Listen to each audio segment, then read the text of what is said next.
Yo, yo, yo, YouTube world. How are you out there swimming the streams tonight? It's Thursday night. We're back on schedule. This is Movie Militia brought to you by Blurred Minds Media. I'm one of your hosts, Jay Wall the Jerk. And if you look to the side, there's my guy, Derek, who also rides me on this show. We are the two-headed tandem every week on this show. How you doing today, my friend? How you feeling tonight? Man, I'm feeling pretty good. I kind of all struck by the news that's been up here lately over our current video, our subject for the video. But other than that, doing pretty good. You know, got me a little bit of some bourbon and ready to talk about some good movies. Hell yeah. Well, I'm actually indulging in a bourbon and Coke myself because I'll say it. I've said it Tuesday night, and I'll say it on every show. If you're drinking a bourbon and soda, it better be a bourbon and Coke because bourbon and Pepsi is for sissies. So yeah. That Coke, like it just smacks with any type of bourbon, man. Whiskey, bourbon, scotch, whatever you want to do. And the wild thing is, like I try not to be like a snob about anything in my life, really, you know. So like, there's been plenty of times I was like bourbon and Coke. They're like bourbon and Pepsi. I'm like, all right, that first taste, you know, you wasted your fucking money. You know, like, damn it. It just honestly just bourbon on the rocks is a way better substitute if they don't have Coke to me. And I'm not a straight bourbon drinker. I'm kind of like a hybrid of the bourbon world. I like good bourbon in my Coke. You know, like it's just that's the thing. I'm a big fan of bourbon on the rocks. Give me straight bourbon. Yeah. So I'm a bourbon and Coke. So I'll go on and tell you folks, shameless. Like we'll just throw out these ad reads for free, and maybe they'll come back to us one day. You know, some good juju, what they call it. I'm drinking Buffalo Trace and Coca-Cola live on YouTube. So if you want to send a check, I'm your guy. Outside of that, Derek, what brand of bourbon are you sipping on, my friend? Man, I got one that not a lot of people, even here in the bourbon capital of the world, has heard of. Bibb and Tucker. And Tucker. Nice 10-year bourbon. I was trying to find the 12. It's kind of hard to find, but 10 years on stock. They only let me take one out of the store per person that day, but I was able to snag it. So awful tasty, awful, right? Like, how is it? Is it a good smoky flavor? I've never had a Bibb and Tucker, so if you could have, you know, kind of just explain the palate experience. You hit right on the head, bub. It's a very smooth, smoky flavor. Like it's got a little hint of like some chocolate in it, nice. But you know that real bad burn and like earthy taste you get at the end of a lot of bourbons. Yeah, you don't get that with Bibb and Tucker. Just a smooth roll, huh? One of the smoothest bourbons ever. It's a small batch bourbon. I can't stress enough. That's probably, I will argue it, the best bourbon I've ever had. And I've had a lot of bourbons.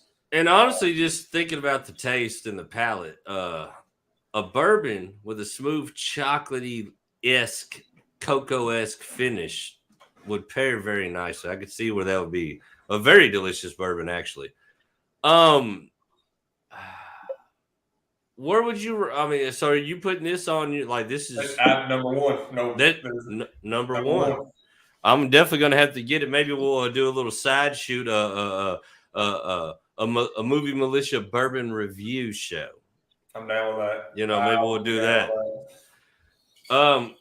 We also got another Blurred Minds media patron, a soldier of the Blurred Minds army out here. Mr. Monday Night himself, Chris, a.k.a. Apocalypse. How are you doing tonight, my friend?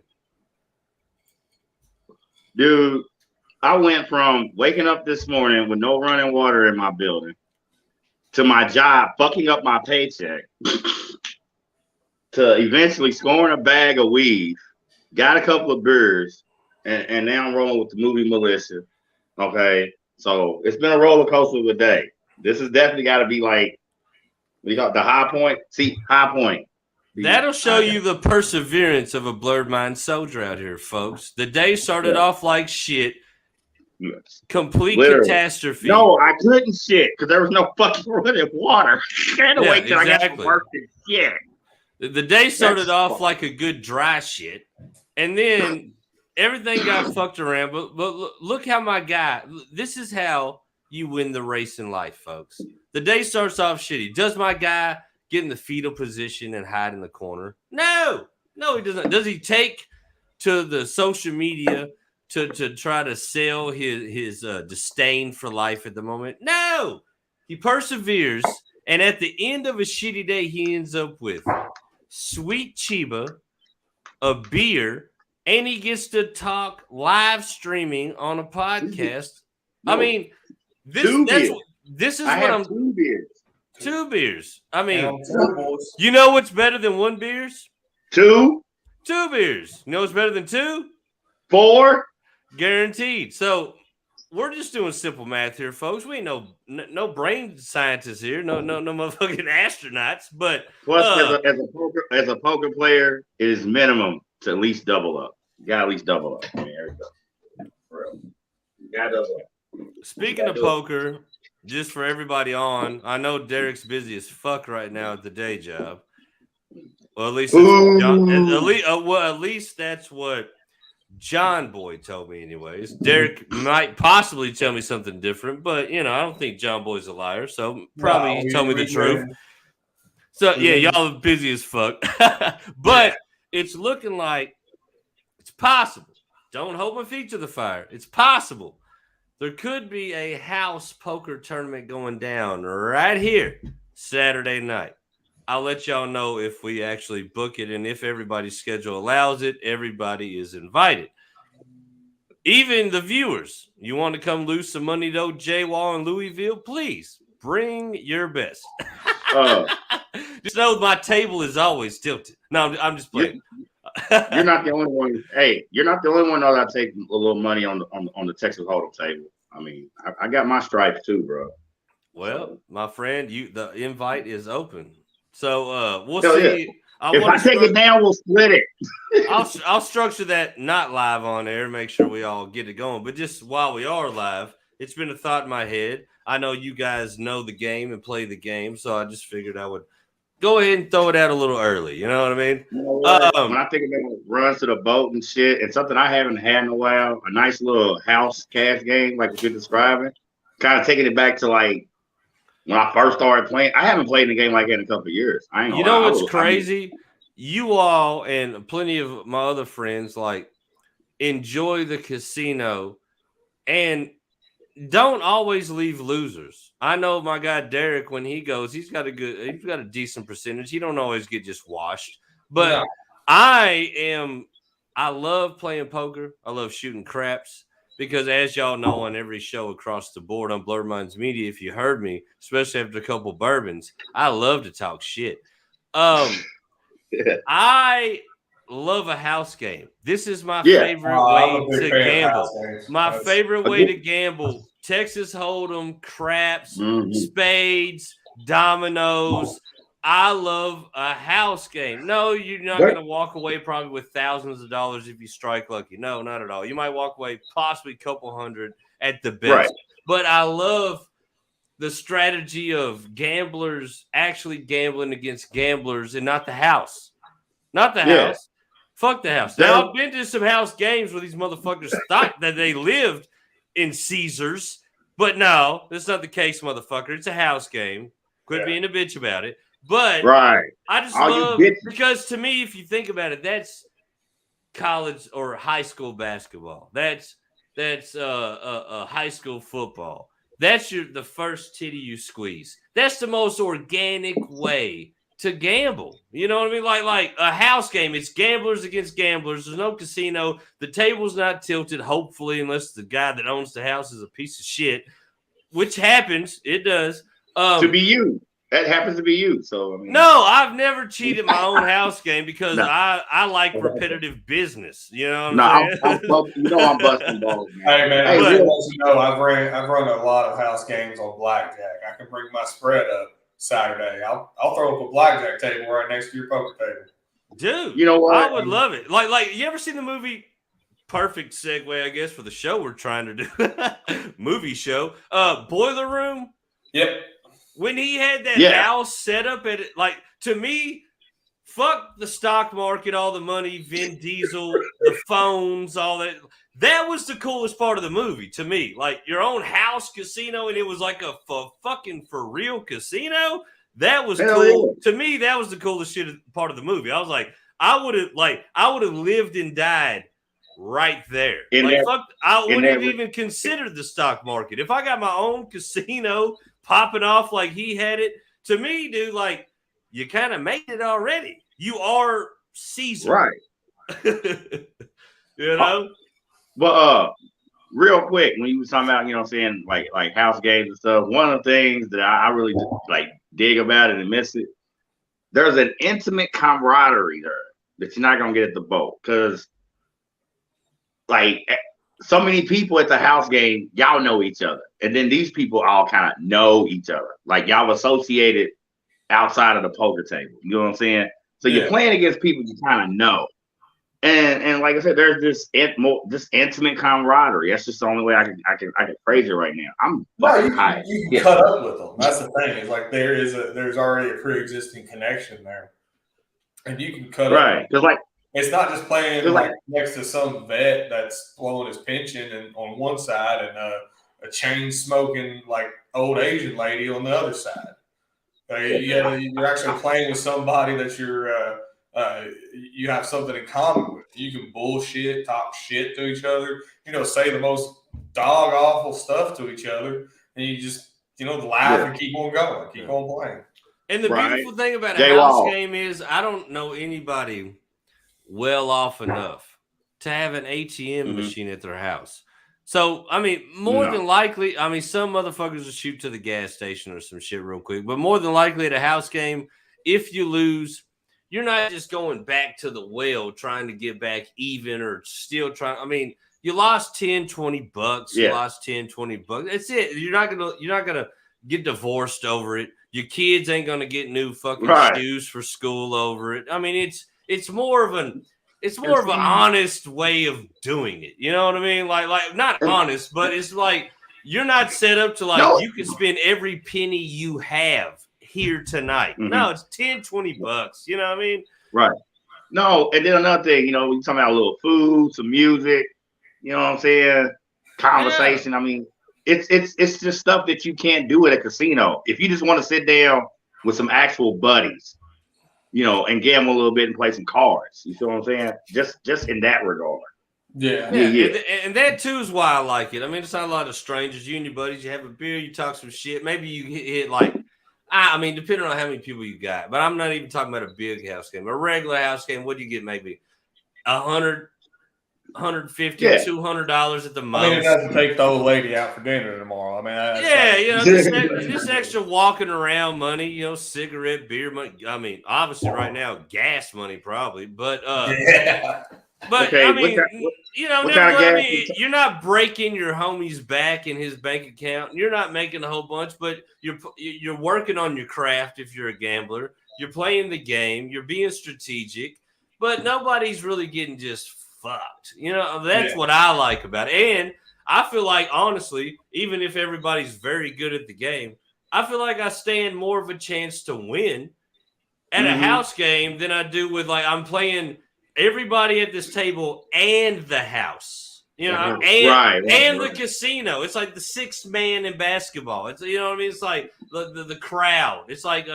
Rupp Arena back when the fans actually cheered enough for us to get a win. Yeah. Okay, you was bitching about gas prices and what kind of gas we talking about here? Well, I would say the type I'm just saying, gasoline. Being part of the all gas mob, we creeping up towards 420. I mean, I didn't know what kind of gas we were talking about. unfortunately, with inflation, the rise of everything goes up. So, dude, I just seen on Facebook. My $60 quarterback's probably going to be 80 here shortly. No, it's going to be more, and I can tell you how and why. No, it's going to be more, and I can tell you how and why. Do tell. I just seen today. Okay, Fox News here locally. They had to post on Facebook. Huge weed bust in Nelson County down there close to Barstown. Huge. Yeah. I'm talking like. It always sucks too when you hear about a bust close to you because you're always like, will that affect me? Hopefully not. I hope my guy got his shit from another county. Like, okay, I mean, J-Wall, me, you in the Ville. This is Nelson County, Barstown. I mean, hour like tops. I said, it could definitely affect me, or it couldn't. I mean, I don't know where the guy that I call get it from. I never asked him. Honestly, if I asked him, I probably would never get another bag. But you know what I mean? Like, right. But that's why I don't ask him. It's like, oh, thank you. You know, I'll walk away. But I tell you what. Come on, I wish we're gonna get it. Let's get it.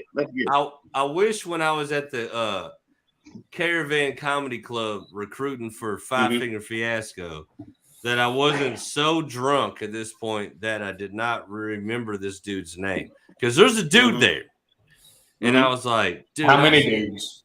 Well, there's a bunch. Yeah, how many dudes? But here's the thing. Afterwards, when I leave there, I went to the back door with a couple comedians, a bar right next door. And so you went to the back door with a bunch. So you went to the back door with a bunch of dudes. That's what you just said. Sure did. And had KY jelly in my pocket. Hell yeah. I thought it was for the wife later, but come to find out it came handy quicker than I thought. No. But for real though, I went to the bar, the back door next to the Caravan Comedy Club. Had a couple drinks, had a couple shots. And this dude was out there, you know I am. I hamming it up. I always ham it up. Wait, you had drinks and shots? Yeah. Yeah, because drinks and shots. I had beers and shots. But nevertheless, so I'm getting shitty. And this dude comes out, he's talking, I'm talking, we talking. And I was like, dude, it'd be good right now? A fucking doobie. Just a fat doob. Set the night off. I could go home, get something to eat. I'll be hungry. It'd be great. Go to sleep. He was like, I got some. I was like, bro, I got $20. You want to give me a little $20? You want to give me a little something for $20? So he's like, a little action. So he's like, yeah, I got it. He's like, come on. So we go in there, get in his little vehicle. He's got a little one hitter. Passed it to me a couple times. Amazing, immaculate. I feel the effects immediately. It's exactly how I would like to feel. Everything's good to go, I think. But he's got these fancy prepackaged bags. You know what I mean? Like the dispensary bags with labels and shit on it. I don't like these bags. You know why? They're not clear. I like clear sandwich bags because I can see exactly what the fuck's in that motherfucker.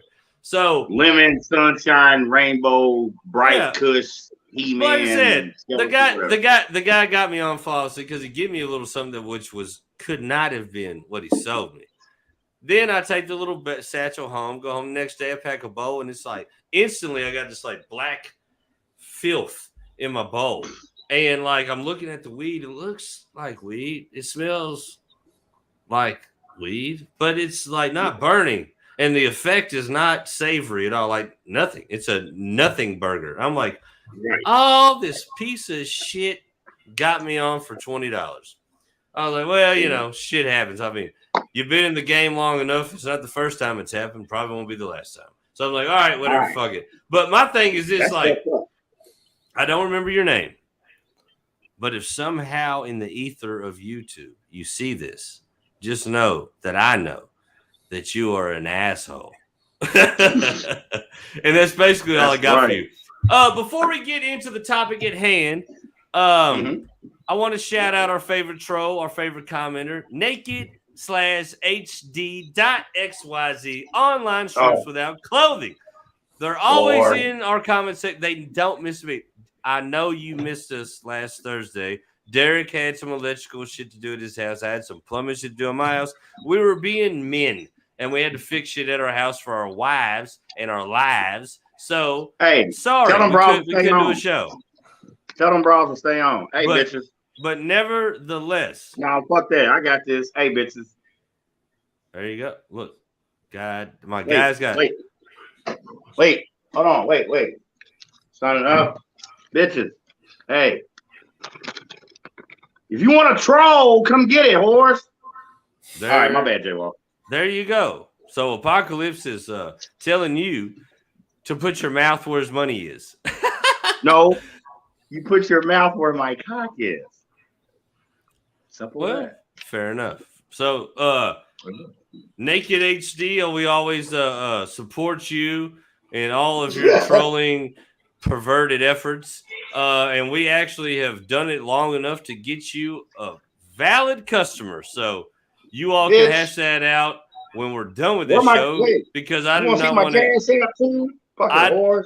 Because I do not, and I do not think Derek wants to know any of the details of that scenario. But there you go. We've promoted you enough to get somebody who potentially will pay you for your bullshit. Now, we were going to do this show on the Batman. We've all seen it. It's new. We got things to say about it. But to be completely honest with you, A, my memory is a little subject. I would like to watch it again before I give it an honest review. And B, we've had some devastating news, I think. Tragic news to me. This man has been an actor my entire life. I've never lived and sucked a breath of air that I can remember without this man being on TV for some kind of a reason. I'm so glad you said not just on TV, because like Alex Trebek, Maury, Jerry Springer, they pretty much was on TV basically a lot of my life, but not near as iconic, not near as a person of interest to me, not near as a celebrity, and their body of work just would never fucking hold up to this man, I don't believe. And so, I mean, without further ado, me and the panel decided we are doing a send-off, a retirement party. We are saluting a lifelong actor in all of our lives, and a man that's not in no slouch of all movies. I mean, he's in some bangers, folks. We're talking about Bruce Willis saying that he's officially retiring from acting. Wow. Crazy. So the last movie he did, as far as we know, is the last movie he did. Bruce fucking Willis. Panel. Whoa. I'll just move it to Derek, move it to Chris, and we can come back to me. We'll just go in order of the screen. I guess that's how it looks to all the people out there in the YouTube world. First thoughts, feelings, if any, or whatever. What did you think when you heard the news? No more movies. Bruce Willis is done, retired at 67, which at 67, I feel is no matter what the case, valid number to retire anything. But nevertheless, Bruce Willis, done with movies. No more silver screen. Derek, how did you feel when you heard the news?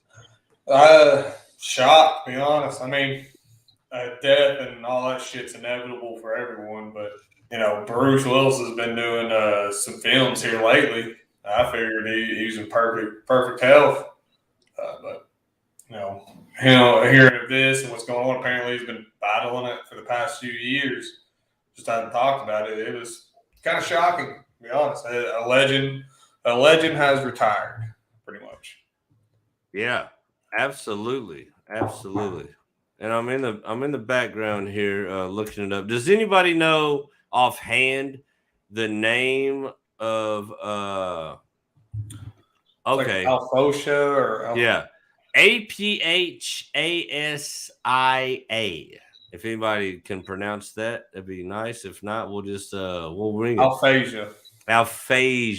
Okay. Is that how you pronounce it? Aphasia, I guess.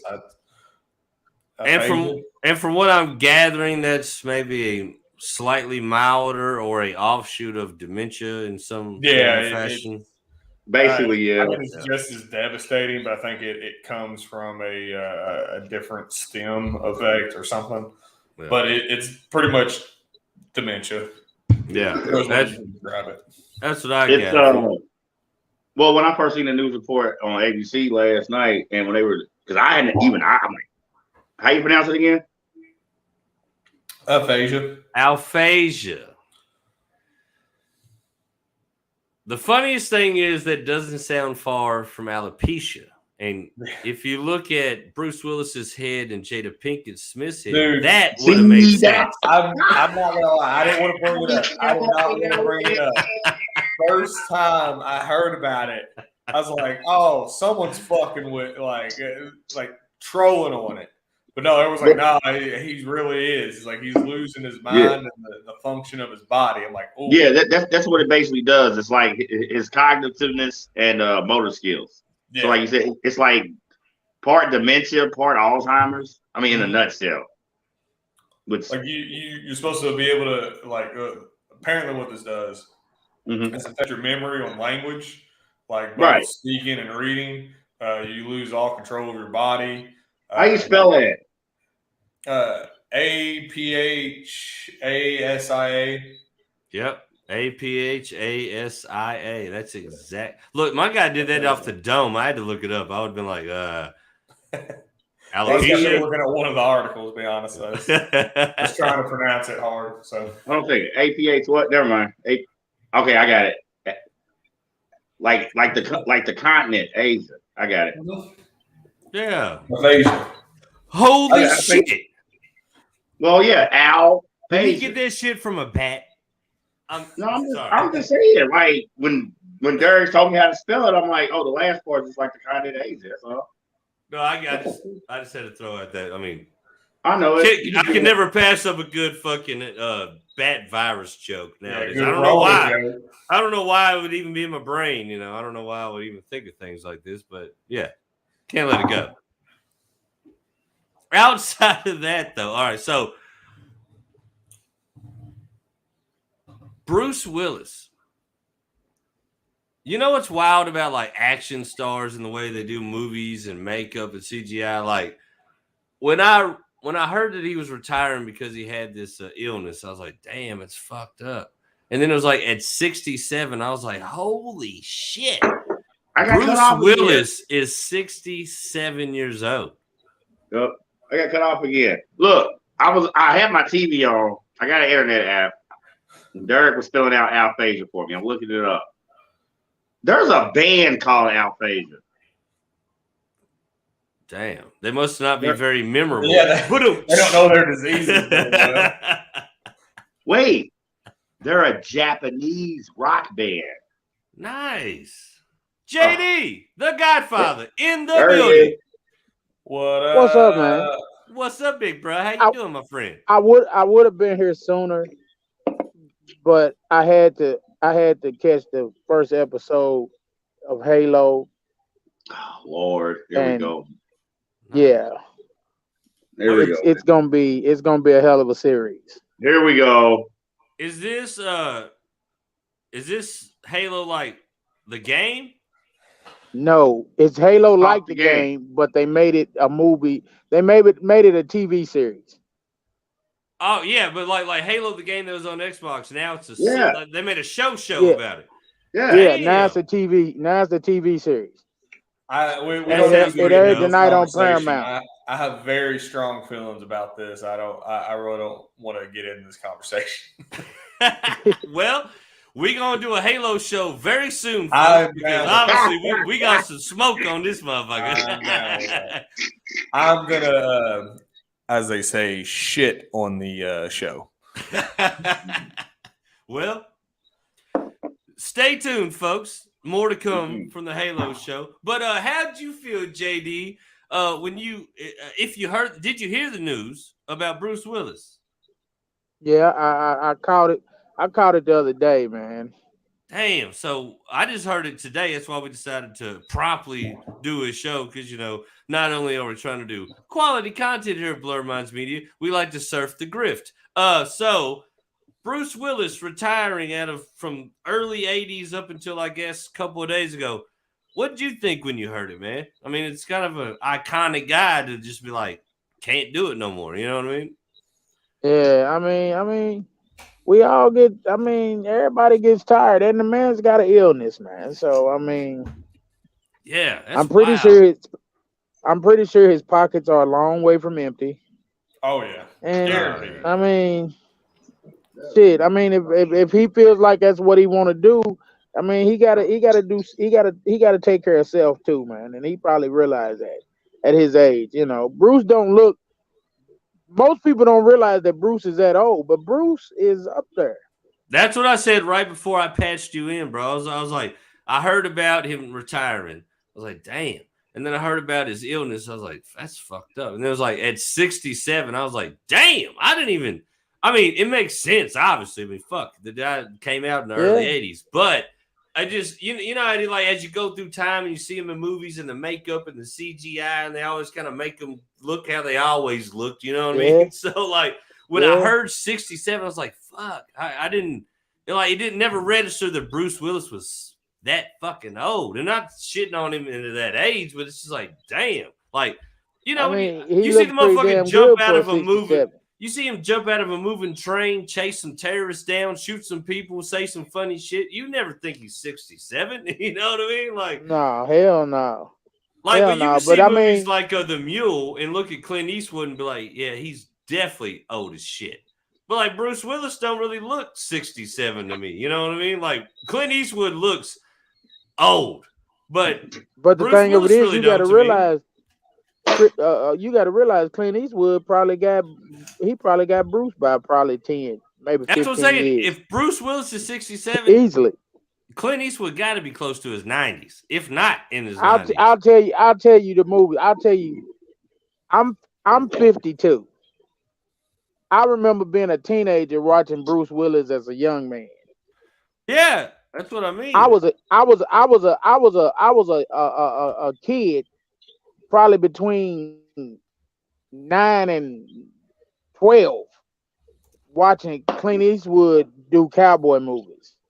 Yo, I just So looked it up. Clint that right there Eastwood. tells you the eras where I was watching them at, and I'm 52. So yeah, they got some age on them, man. Yo, and here's the thing. I just looked it up. Clint Eastwood age, 91. Yeah. Can you And imagine Bruce that? is 67. Clint Eastwood is damn near, he is 9 years away from being 100 years old. That is wild. And if anybody can touch it, it's probably gonna be Clint. He's probably gonna touch it. Yeah. I mean, the man. People talk about him from all his movies. They talk about Clint Eastwood for all his movies, and the first thing pops in my head is Rowdy Yates from Rawhide. That's the first thing I watched him in. Dang. When nobody really knew who he was. Right. You're a Western junkie. You're a Western junkie. Just ugh. You and my dad would have got. You and my daddy would have got along great. Damn right. I mean, my daddy. That's what we did. We didn't get along great until later years. We got along. I mean, you know, he was the boss, and I was the flunky, and that's the way it had to be. And then when I got on up in age, you know, he kind of eased up off of me, and it was like I moved to middle management, and we were good. No, but I'm just saying, just knowing how much. I mean, I've known you for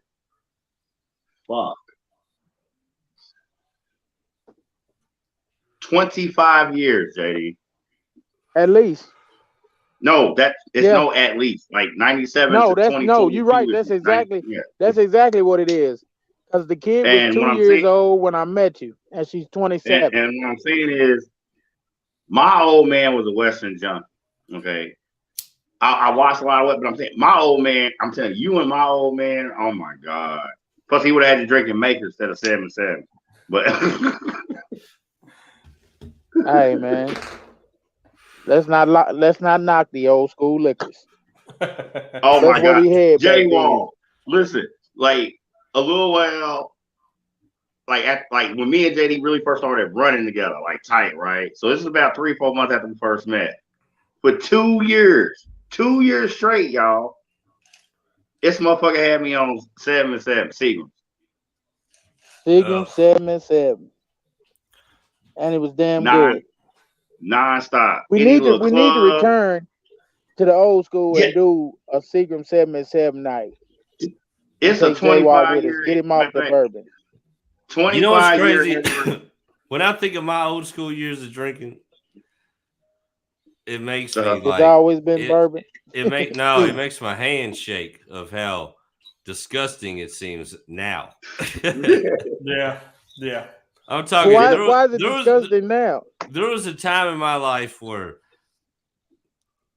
without saying too much, Mhm.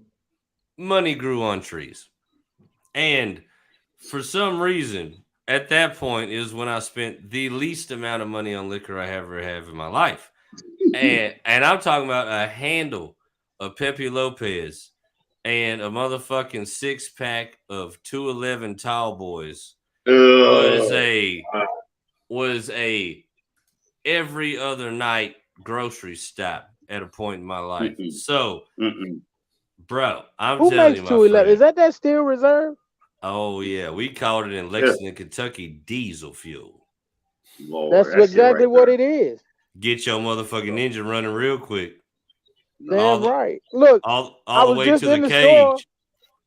I was just in the store because it's been the shittiest truck driving week of in the history of truck driving. And I ain't made no money this week. I've spent more time in the truck stop sitting than I have anything else. So today I was running early. I had 4 drops. I dropped the first 2 and got to the third drop by 9 o'clock. And from 9 o'clock till damn near 2:58, fucking Cisco held me on they fucking lot.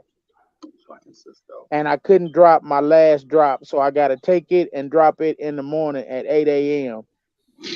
and then go get my load home so I can come home, deliver it, and then do the extra shit because I'm gonna work Friday and I'm gonna work Saturday too. But really, I ain't made. I'll be lucky if I made $1,000 this week. I didn't do anything else. So I was in the motherfucking truck stop and I was like, man, I just need a beer. And the first beer I seen was your 211. And I looked at him real serious, like, because I was like, I want to drink a couple of these and get fucked up. And it'll happen. And everything, I know, everything in my head that I know about drinking said, okay, dumbass, if you drink 2 of them motherfuckers, you going to be hurt tomorrow. Mega hurt. Yeah, let me get these 2 Miller High Lifes because there you go. I got shit I got to do. So I went on and got them 2 motherfuckers. And I drunk one. I wasn't going to drink the other. And I started watching that Halo shit. And I was like, this shit's pretty decent. And then I seen the child was doing this. And I was like, okay. I popped the second one open. I finished Halo. I was like, shit, let me go on here and tell them they need to look at this Halo. I didn't know, Derek, that you had I didn't know that Halo would offend you. I apologize for liking it. No, you're good. It's not that. It's the producers of it that have offended me. Oh, well, yeah. I mean, Hollywood has offended a lot of people here lately. Yeah. It's just Hollywood. Right. Can I chime in? Please do, sir. What was the question? Our initial reaction to Bruce's diagnosis or whatever? Yeah. Like when you heard that there will never be another Bruce Willis movie, as far as we know. What did you think about that? I don't believe it. No. I feel like he's definitely going to at least do some cameos. But nevertheless, this is what they're saying now. Anything that's going to be released is shit he's already shot. Okay. They said he's got enough movies shot now to drop some shit for at least the next like 3 or 4 years. Right. And what I'm saying is, like, when I look this condition up after seeing it on the news, I'm like, no, he's done. Okay, you're talking about loss of cognitive skills and motor skills. Now, even at 67, we're talking about someone who's done 60, 70% of their own stunts on screen for almost 35 years now. Damn. And then when you talk about then when you talk about the cognitive, so being able to memorize the script, knowing the lines, knowing the cues, like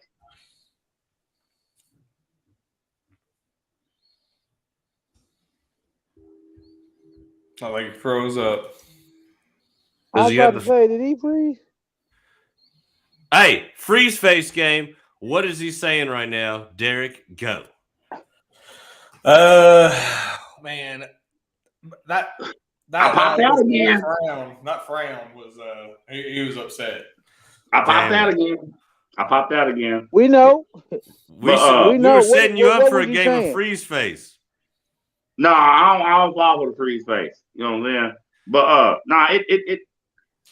it sucked hearing it initially. Then once they explained this disorder he's got, I'm like, well, I mean, can't argue with facts. Like, he literally can't do it. So yeah, retire. It does suck though. I mean, the film legacy this guy's left, man. And yeah, he is a legend. Like, there's nothing you can really say about it.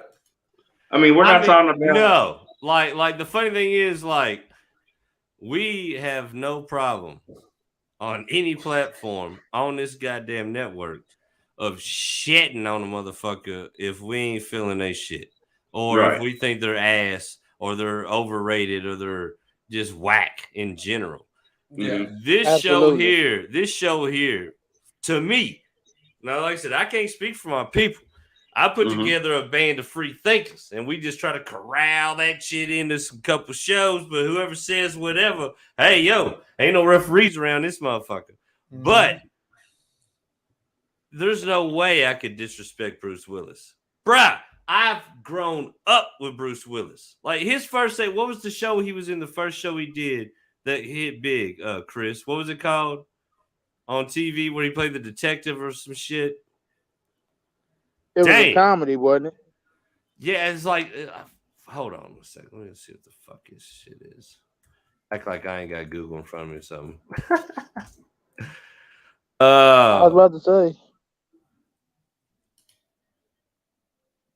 Let's see here. What was it called? It was called Moonlighting. Yeah. Moonlighting. He had a small role. He was a detective in it from 85 to 89. So 85, this guy jumped off the porch. I was born in 80. I was born in 87. You follow me? So my whole life. No small role. It wasn't. I'm saying it wasn't no small role. He was the co-star. Who was the lead? Well, Wikipedia's on S. Yeah, Sybil Shepherd. Yeah, that's what it says. Well, I mean, it says small film roles in the 8. Okay, no. I read it wrong. There you go. And plus, he had a couple small film roles in the early 80s before that, but they don't mention what it was. So, but either way, this is kind of how he really popped it off, was Moonlighting. 85 to 89. I was born in 87. So I've lived my entire life with Bruce Willis on the television screen. Like, I cannot remember a time without him on TV, because he's been on TV before I was born. You know what I mean?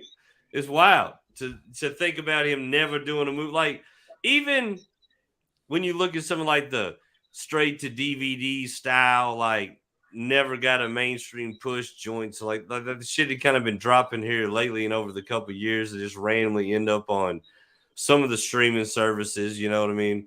But outside of that, it's like, if Bruce Willis was in a movie growing up, high percentage that motherfucker is a banger. Oh, yeah. You know what I mean? Oh, yeah. Like, high percentage, it's a good movie. You know what I mean? Like, he's done some whatever paying the bills, cashing the check movies here lately. But, bruh, this motherfucker's in some classics. Like, crazy classics.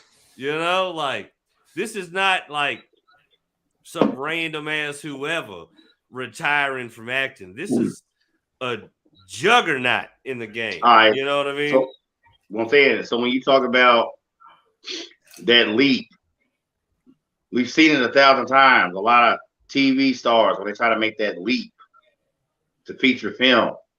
You know what I'm saying? It don't work out. You know, Bruce Willis was not the case. If anything, Bruce Willis is I got the word for the day for this transition. Bruce Willis is the fucking anomaly. The anomaly. Moonlight's a dope I'll give you show. that. Moonlighting was a dope show, tongue in cheek, kind of a modern spin on that detective film noir shit with a gender swap in the 80s because it was Sybil Shepherd's character and her detective agency. She was the boss. Yeah, Bruce Willis sold that whole fucking show. Young, different, charming, stylish enough, you know, rugged enough, but kind of playful. You know what I'm saying? Dude, Moonlighting was the shit until they became a couple. Then the show just went into a standard dynamic. You know, the show was better. Couple. Yeah, the show is better to me before because she's like, you work for me. I would never date you. That was pretty much the first year or two of the show. You know what I'm saying? I had a chick like that back in the day. One of my jobs I was after, but all the way up until me getting fired, she held that shit to be true. And then the day you got fired, she fucked the shit out of you, right? No, the day I got fired, I just left, and like from the day I got hired to the day I got fired, she held true. Like, yeah, right. She was never gonna date me. But no, I mean, but that was Moonlighting. You know what I'm saying? That was this splash, and I don't care. I've seen so many TV stars try to make that leap to feature film and fucking tank. The only other one I could think of right off the top of my head would be George Clooney. Will Smith. Anyway. Actually, no, you're absolutely right. I just honestly just thought George Clooney immediately after that because right, he was on right. ER I mean, and then all this shit. But no, right. Will Smith, absolutely, from TV star to movie star for fucking show, and not just a movie star, one of the biggest actors of all fucking times. Right. I honestly would put Will Smith up there with Bruce Willis. Yeah, when you talk about a TV star making a leap to feature film and being successful, there's not a lot of we talk about the modern era. You know, it's not a lot on that list. You know what I'm saying? And when you talk about tonight's subject, Bruce Willis, yeah, bro, you killed that shit. Definitely got to be one of the top ones. Yeah, because everybody can't leap from TV. TV's a whole different beast compared to feature film. Oh yeah, from everything, you know, script, production, blah blah, and everything's bigger. And I mean, it's and whatever no different from directors, producers, screenwriters. Everyone can't make that transition. I'm sorry, from TV to film. Bruce Willis, the man we celebrate tonight, is the motherfucking anomaly. And it's got to start with his first feature film, a.k.a. possibly one of the greatest Christmas movies ever. What are you alluding to, my friend? Man, Eric, stop. I ain't got to say, I mean, stop. that does the talking for us, bro. Which, better yet, which one? The first Die Hard is the Christmas movie. Yeah. The original. Real quick, before y'all give y'all you know what I'm saying, thoughts and feelings about the first Die Hard. Action films. When you talk about the 80s, a lot of them grossed, yet production budget, even for 80s money, pretty modest. 40, 50, maybe $60 million. Not only is Die Hard one of the greatest Christmas movies ever, it is the first $100 million budget in regards to an action film ever. And what did it gross? See, I'm gonna look it up right now. What do you want? Just domestic or worldwide gross? I'd like to Ain't see no- what it's grossed in this lifetime. Yeah, total. Yeah, From But total. I'm saying, inception to right now. How but- much bread? Because here's the thing. Every Christmas, that motherfucker gets some hits. but what I'm saying Damn is, right. do y'all want just the domestic U.S. gross or the total worldwide gross? Y'all want I both numbers? want all of it. All the I numbers. want to know Yeah, what we the want all the pygmies numbers. in New Guinea think about it. Okay, I'm looking it up right now. Y'all carry on while I'm doing my homework. Well, Carry on. I'm about to blow some people's minds, but Die No, Hard. you're gonna Die blur Hard, some minds. Die Hard was not Bruce Willis's best movie, not by far. No, we didn't say that. I said his first That's feature, Christmas. his first feature film. Die Hard's the reason Moonlighting as a show got fucking canceled, bro. Now I'm gonna get back into that in a minute, but like I said, when I'm doing my homework, y'all can carry on. Well, I'm just gonna say there's a lot of people that's all they know Bruce Willis for is Die Hard. Because they're idiots. Yeah. Yeah. We're I don't watch celebrating movies. his whole catalog. But my bad, go ahead. Like the close seconds now. It's 12 Monkeys and his Unbreakable series, the Split and stuff like that. But number one, always going to be Fifth Element. Damn. Derek his coming best in movie. early with his top Bruce Willis pick. He's throwing down the gauntlet. He's letting everybody. He's putting us on fucking notice, fellas. Fifth Element. Now I did like Fifth Element. I liked it a lot. It was a great movie. And I guess for the time that it came out, yeah, it probably did step it up to be one of his better movies. It was a hell of a film. I'll give him This is that. bullshit. This is Well, I'm just going to say No. Fifth Element, it really helped launch multiple careers. It was the first, live action sci-fi movie that, and he carried that thing. Like, I'm surprised he didn't have back problems after that fucking movie. Oh wow.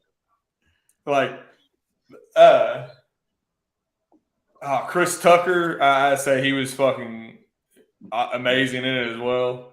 Radio Ride. Yeah. Radio Ride. Man. Radio Ride. Oh, where's the Radio Ride? I would say he was the big name that fucking pulled it in, but there was a lot of good talent in that movie altogether. But it was as far as a sci-fi fantasy, I think it really, really pushed the envelope for its time. Hey, Derek. There's a lot of other sci-fi fantasies out there, but that one was so well at world building without having to world build. Everything. Hey, Derek. What's Derek, up? I'll bet you the next time we see each other a round. No, fuck it, 2 rounds. Since you love Fifth Element so fucking much, I'll bet you 2 rounds if you can guess the name of the fucking director. Yeah, I ain't think so. Yeah. Man, I hardly ever look at directors. Well, that's part of y'all problem. Y'all fuck with me on this movie Militia shit. Are you ready? Who was it? Luc Besson. Yeah, another French asshole. That's French Luc. asshole. Luc Besson. Besson. Man, I'm going to let you know. Unless it's some random artistic movie, Right. the directors don't mean shit. You ever seen Did you ever see The Professional? Yeah. Same fucking director. I'm done. All right. Well, that Professional movie, that's we'll have to do a whole movie Militia on that one. But I'm saying Professional. We're definitely going to, because that movie, that's some shit right there. That is We're definitely going to do one on that. Okay, I'm pulling up numbers on Die Hard now. For right now, hold on, wait, because I want to get both domestic and worldwide. Okay, initially, no, that's a fucking lie. I know that's a fucking lie. Who the fuck be posting this shit, man? But and honestly, so Derek said that his favorite Bruce Willis movie, he already threw it out there, is Fifth Element. Okay. And not only is that his pick in a classic fucking Bruce Willis movie, And a group.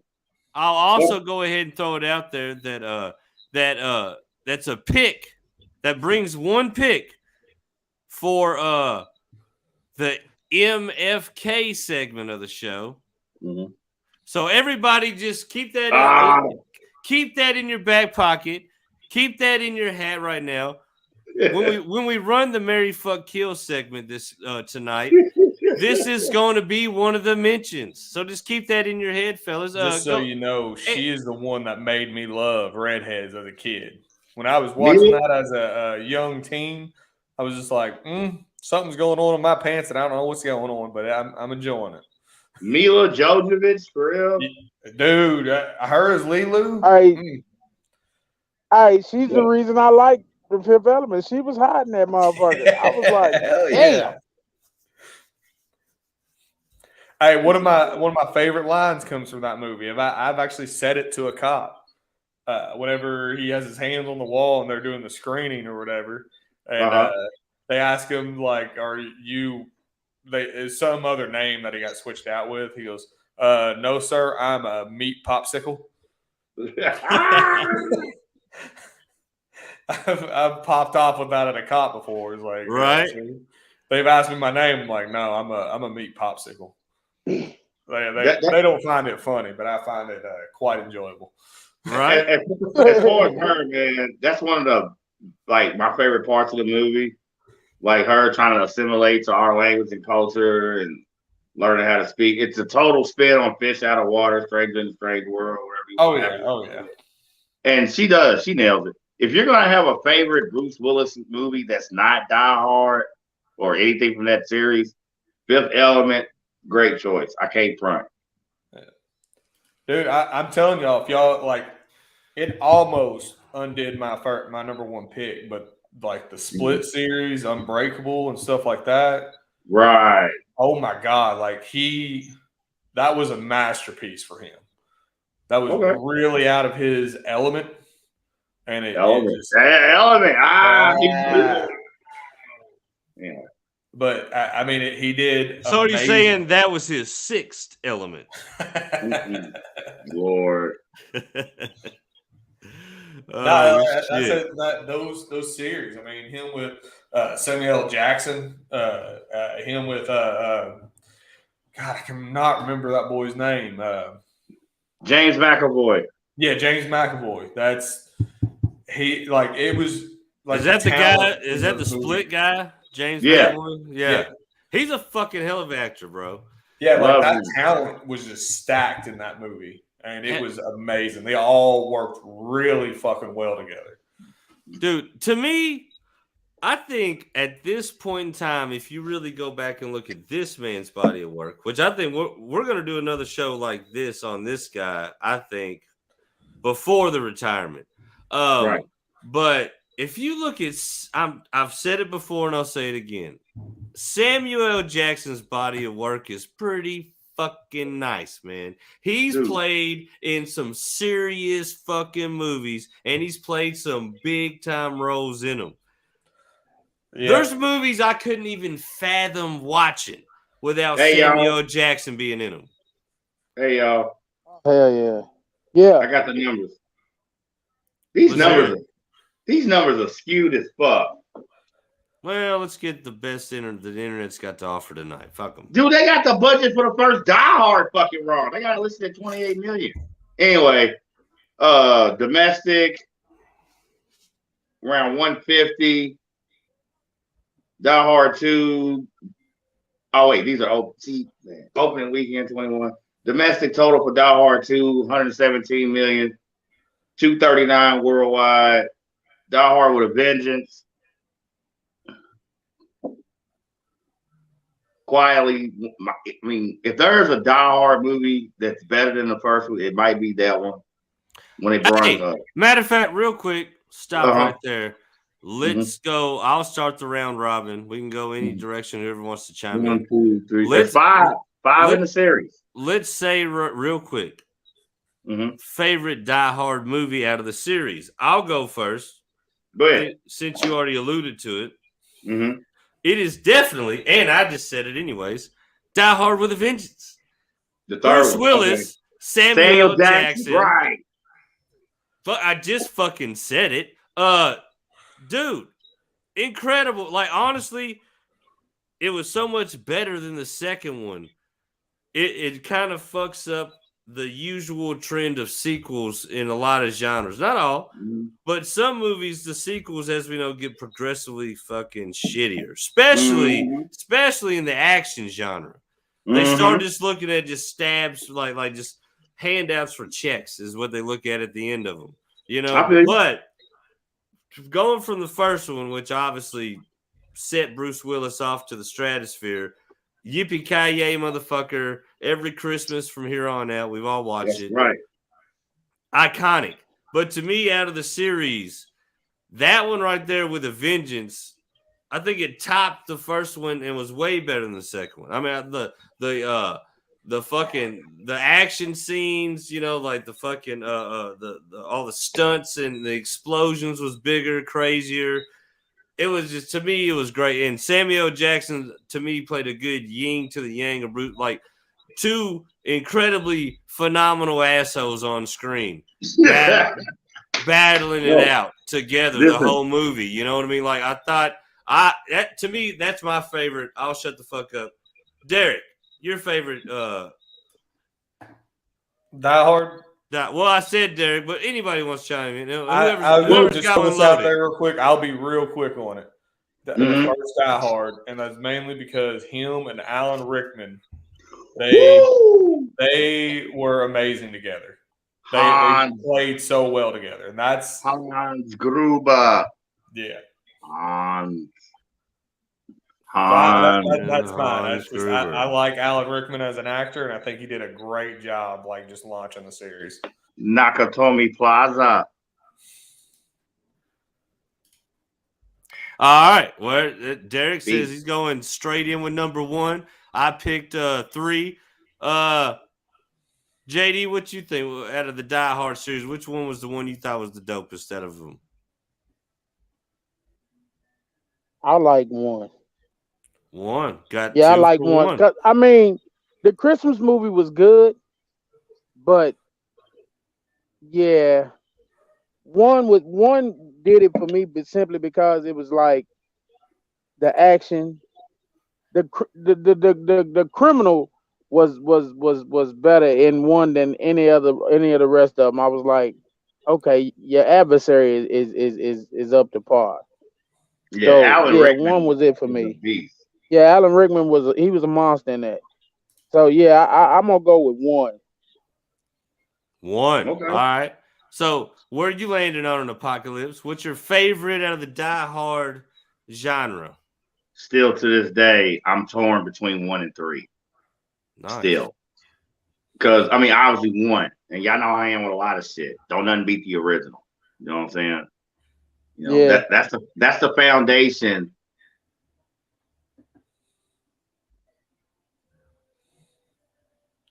That's the foundation for the action greatness overall as far as this series. There's not a the worst Die Hard movies too. Okay, and that is better still than most action movies, especially from that era. But there's not a bad Die Hard movie. 3 is Samuel Jackson.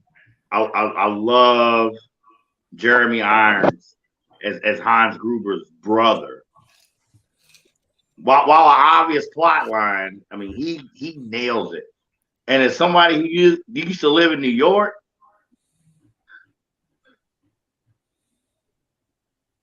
to see Bruce Willis with that sign in the middle of fucking Harlem saying, "I hate niggas." That might be one of the wildest ways to come into a fucking movie that anybody's ever seen. Now, keep in mind, during my residency in New York, I stayed in the best of the boroughs, Brooklyn. You know, I say one of the roughest parts of Brooklyn. You know what I'm saying? Flatbush. But if I gotta give a shout out to Harlem World, so be it. Bruce Willis, I'm sorry, McCoy, you know what I'm saying? John McClane in the middle of Harlem in the 90s. Let's not deny, the racial tension. This generation in America knew the racial tension. They watched the NWA movie and, Black Lives Matter. They think they know what they about that life. They ain't no fucking clue. Point is, John McClane in Harlem with a sign saying, "I hate niggas." Powerful. I've always wondered when it comes to that scene, that part of the script, saying him wrestling with it. Is that like documented? Like he wrestled? Like I don't know. Hence, you're just wondering. I've always wondered. Yeah, I'm a Bruce Willis fan, and I know a lot of races still work with black people on screen. You mentioned one of your favorites. We're talking about somebody like Clint Eastwood. So I'm not saying Bruce Willis is a racist. What I'm saying? I really don't think he is. And so with that, I'm wondering the look on his face when the producers or whoever, okay, this is that scene. Like when he reads the script, they're not even shooting yet. Okay. He gets the script in the mail. I guess by this time, 95, now him and Demi had split, so whoever. Point is, and he's like, wow, this scene.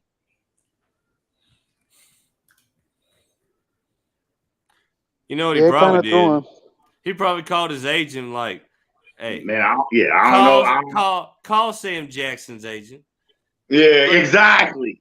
Put him on the phone, and he probably called him and be like, "Hey, you read the script, right?" Like, yeah, the sign scene, bruh. And he was like, "Yeah." He was like, "Yeah." So, and Sam Jackson was probably like, "We getting paid, motherfucker." And he's like, "All right." And then he said, "Fuck it, we'll do it." But matter of fact, I'm looking at the release date. Die Hard with a Vengeance, aka 3, May 19th, 1995. That wasn't that long before the 9 guilty verdict of O.J. Simpson and Nicole Brown murder case. The racial tension in this country and the proliferation and rise of hip hop. You know what I'm saying? You got suburban moms and dads arguing with their kids, because little Chauncey from St. Fuck Pedophile Parochial School, is in the baggy jeans and shit. And they drop Die Hard with a Vengeance. And in the middle of all this calamity and chaos, there is John McClane in the middle of Harlem with a sign saying, "I hate niggas." A lot of people today be like, "Oh, that's pandering." No, that was a statement. So that's why I'm torn between the first and the third Die Hard as far as my favorite one. Like I still to this day don't know which one I love the best. I tell you another one that surprised me that jumped out of nowhere. The one he did some years ago with that Justin Long kid and the guy who played in Justified as like the hacker terrorist dude. That one's not a fucking bad movie. That one's 07. I'm not saying it's the best, but it's not for as long from the first one to that one of a sequel, not bad. Okay, that one's 07. That's Live Free Die Hard. So between that and Die Hard with a Vengeance, that's an 8-year gap. I was in my late 30s, so that's 4 years before I turned 40. And I actually just made this post on my Facebook page, I think last week. The guy you talking about, Timothy Oliphant, the one you used to play on Justified. Yeah. And he's talking to John, and I love this line. He's like, "John, you're a Timex in a digital age." And that line, every time I watch that line hits me so bad. Because when you talk about, getting older, you know what I'm saying? You don't feel outdated or obsolete, but you're recognizing things around you just change. Yeah. And the way Timothy Oliphant as a villain was trying to relay that to him. And that line, you're a Timex watch in a digital age. Good Day to Die Hard. No, that's Live Free Die Hard. 07. That's a sleeper Die Hard.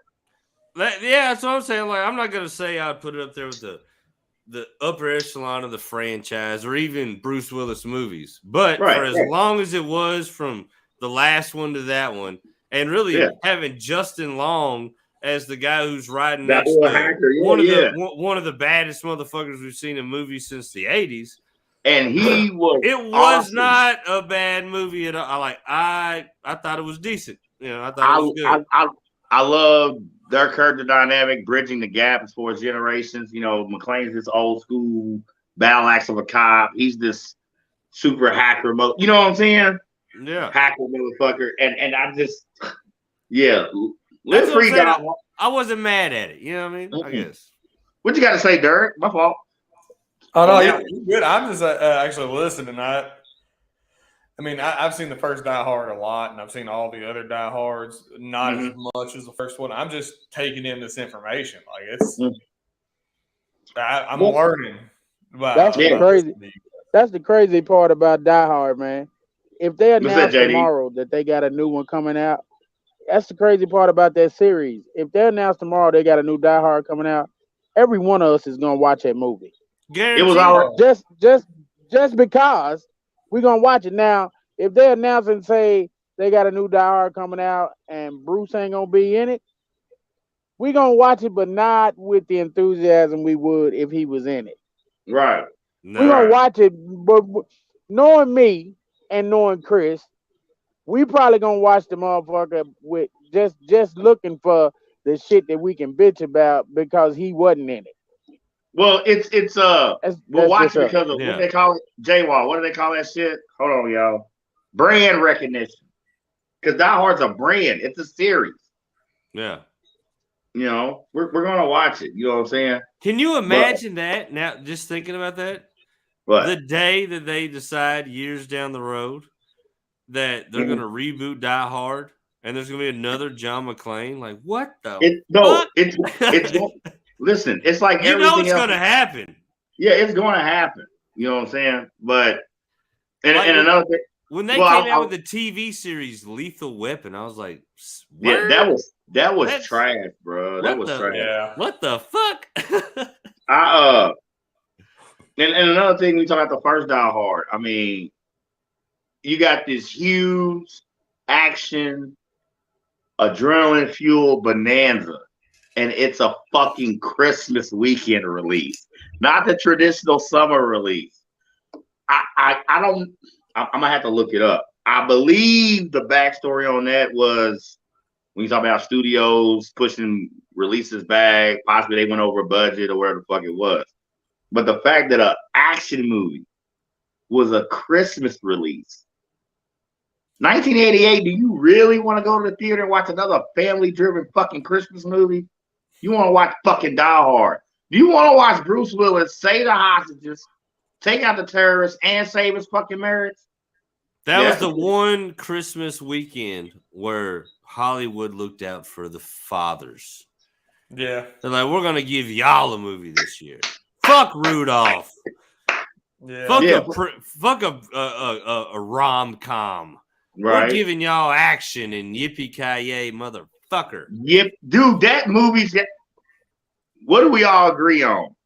Great movies have signature scenes and signature lines.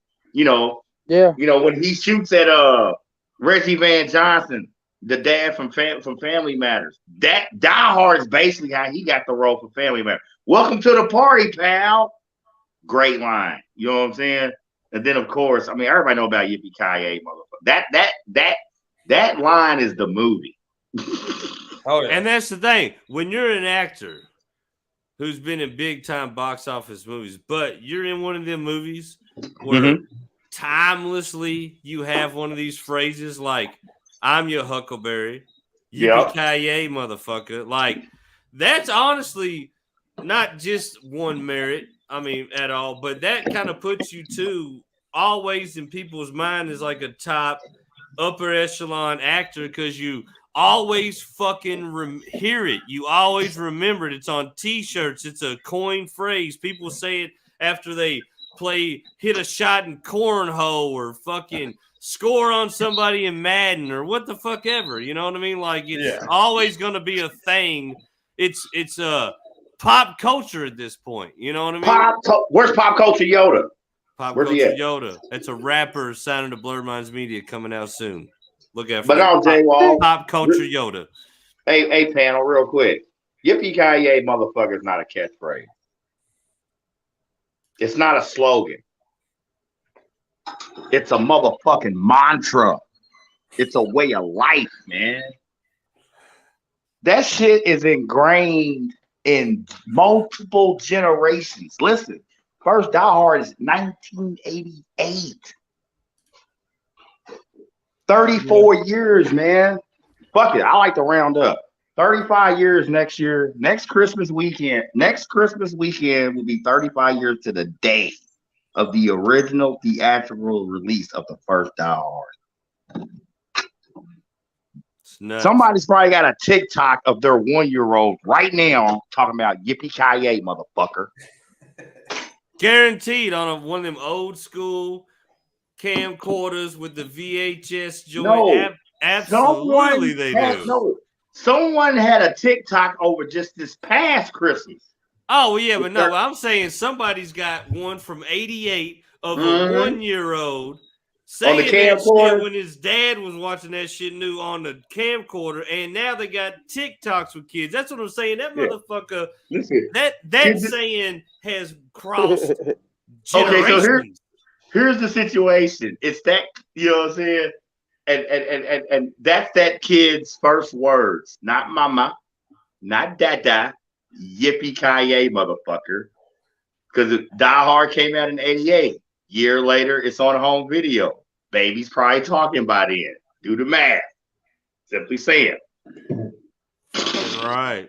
Somebody needs to do the side by side. Do the old at-home VHS and then do a new one on TikTok and splice them together. That's the thing about it is the video of the kid actually saying it. He's taking a video of his kid saying it. Oh, that was thing. Right, like you said. Because I mean, that first Die Hard, like certain movies we've talked about, man, they just span generations. We talked about Star Wars and that series and other shit. And Die Hard as an action series is one of. I mean, you're talking about a franchise that 88, 2013, 25 years old, damn near. Do you think that this franchise, and honestly, the consistency they were pretty much able to keep? Like I said, 1 was obviously a classic. 2's not that great, but 3 they come back in and hit a banger. Like I said, then they go all the way to 07 and do another one that is a stand. I mean, the movie stands up pretty fucking decent, I would say. Don't forget about the 5th one. There's the 5th one. Yeah. Okay. Yeah. And the 5th one. So what I'm saying is the Die Hard franchise what really kicked off things like the Fast and Furious shit. Do you think that's what Fast and Furious was trying to capture? Do you think Die Hard's the model for something like that? Is what I guess what I'm saying. Because even in action, man, you're talking 2 different genres. Like as much as I hate Fast and Furious, I mean that even in action, that's a subgenre. I mean, that's a throwback to just car. You know what I'm saying? The car chase movies.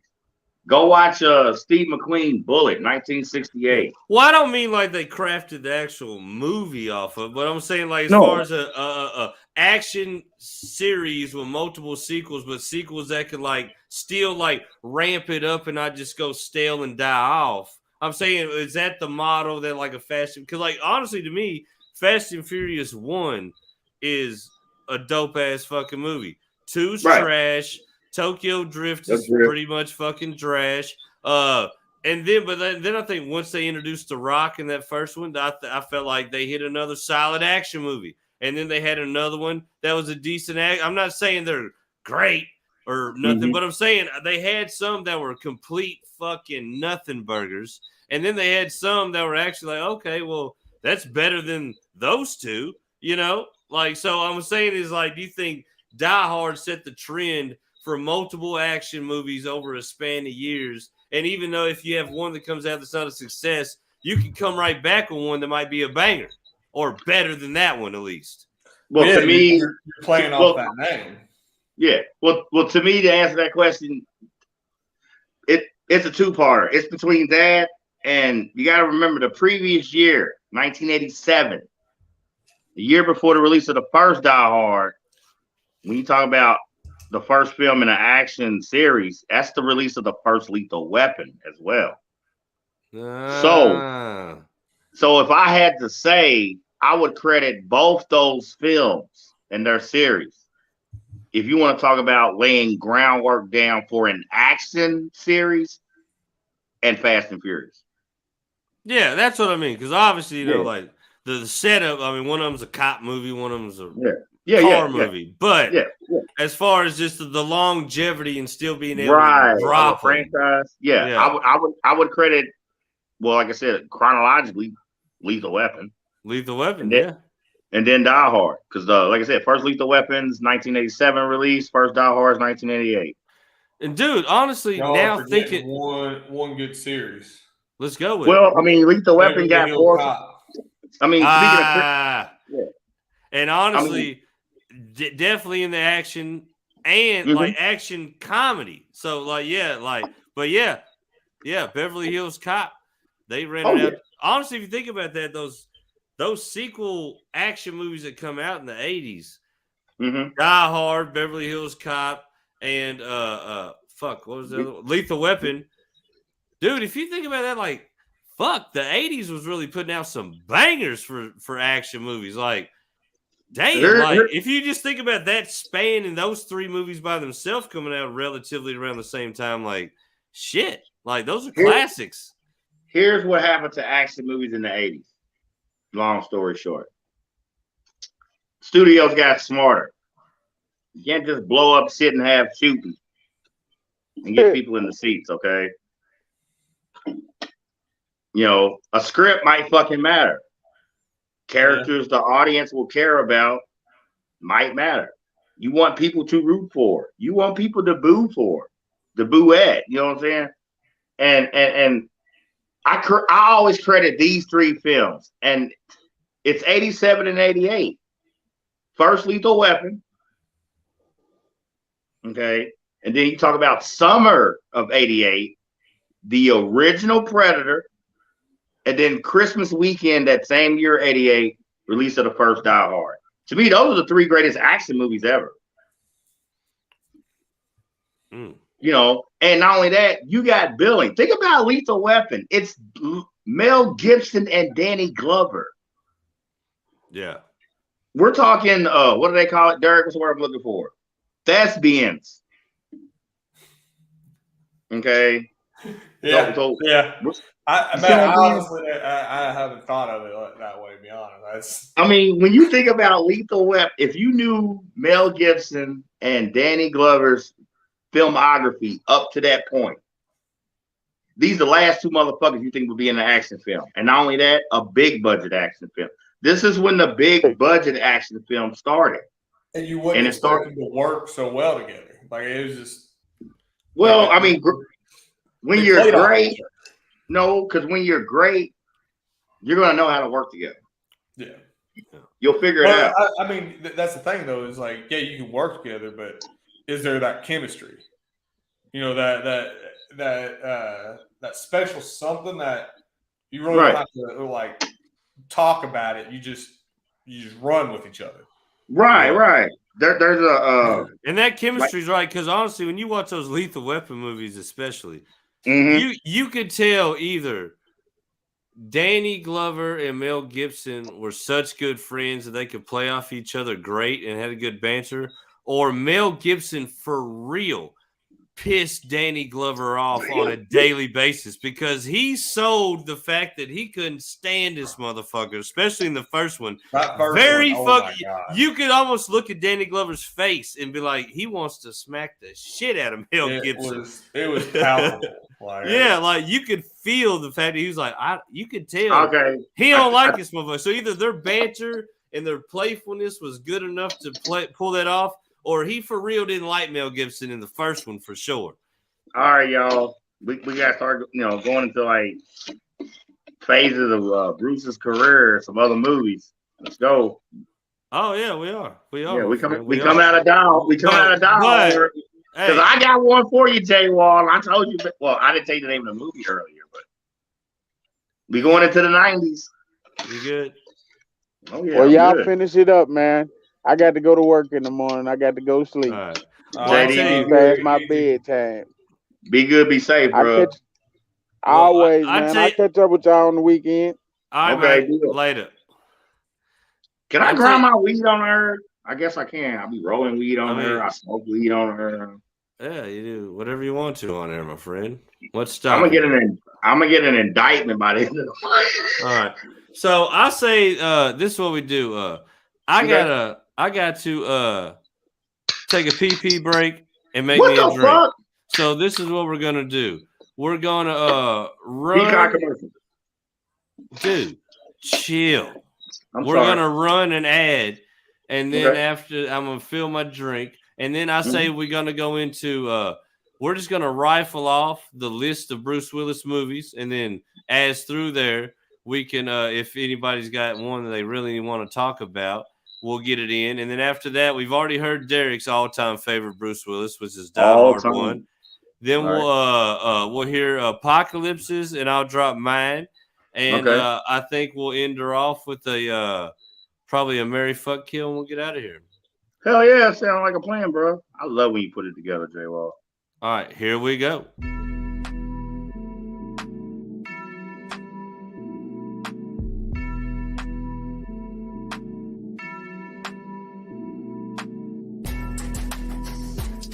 Fuck, I look like stressing. I be finessing. Dolo in my section. Built like a blessing.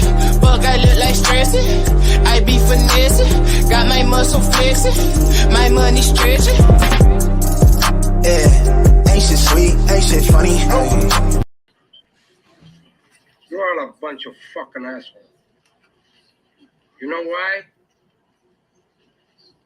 You don't have the guts to be what you want to be. You need people like me.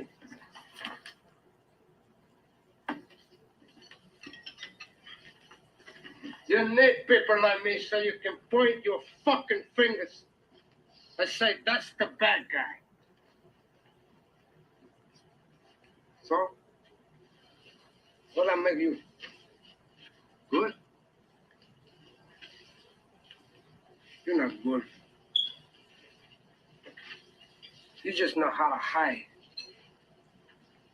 how to lie. Me, I don't have that problem. Me, I always tell the truth. Even when I lie.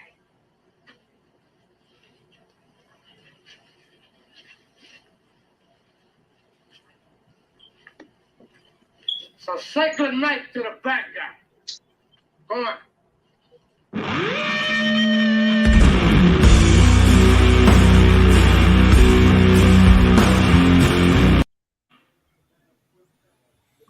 What's good? What's good? AK Apocalypse. You know, one last dedication to Reza Ramon, aka truly Scott Hall, aka Reza Ramon. J Wall provided the opening soundbite from Say Good Night to the Bad Guy mixtape we just did on Monday Night Mayhem. Hoping to get some replay values on that one, production wise and overall. I feel one of my best shows. Real quick, Adrian Richardson, Peacock line. Y'all know the business, okay?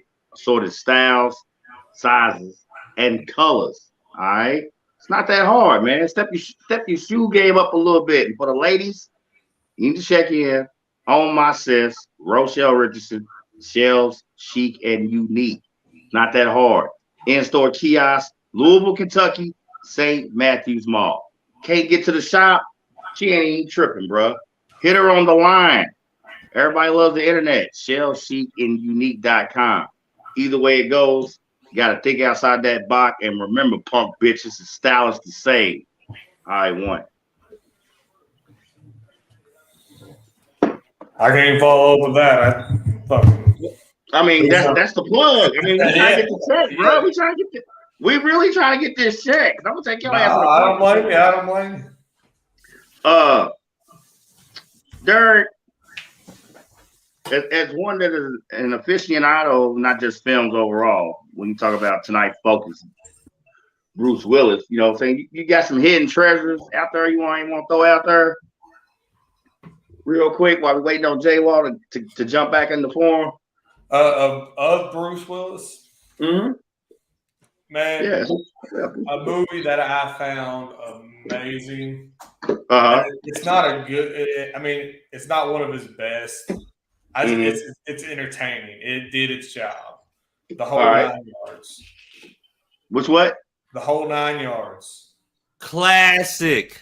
Dude, That's hidden treasure.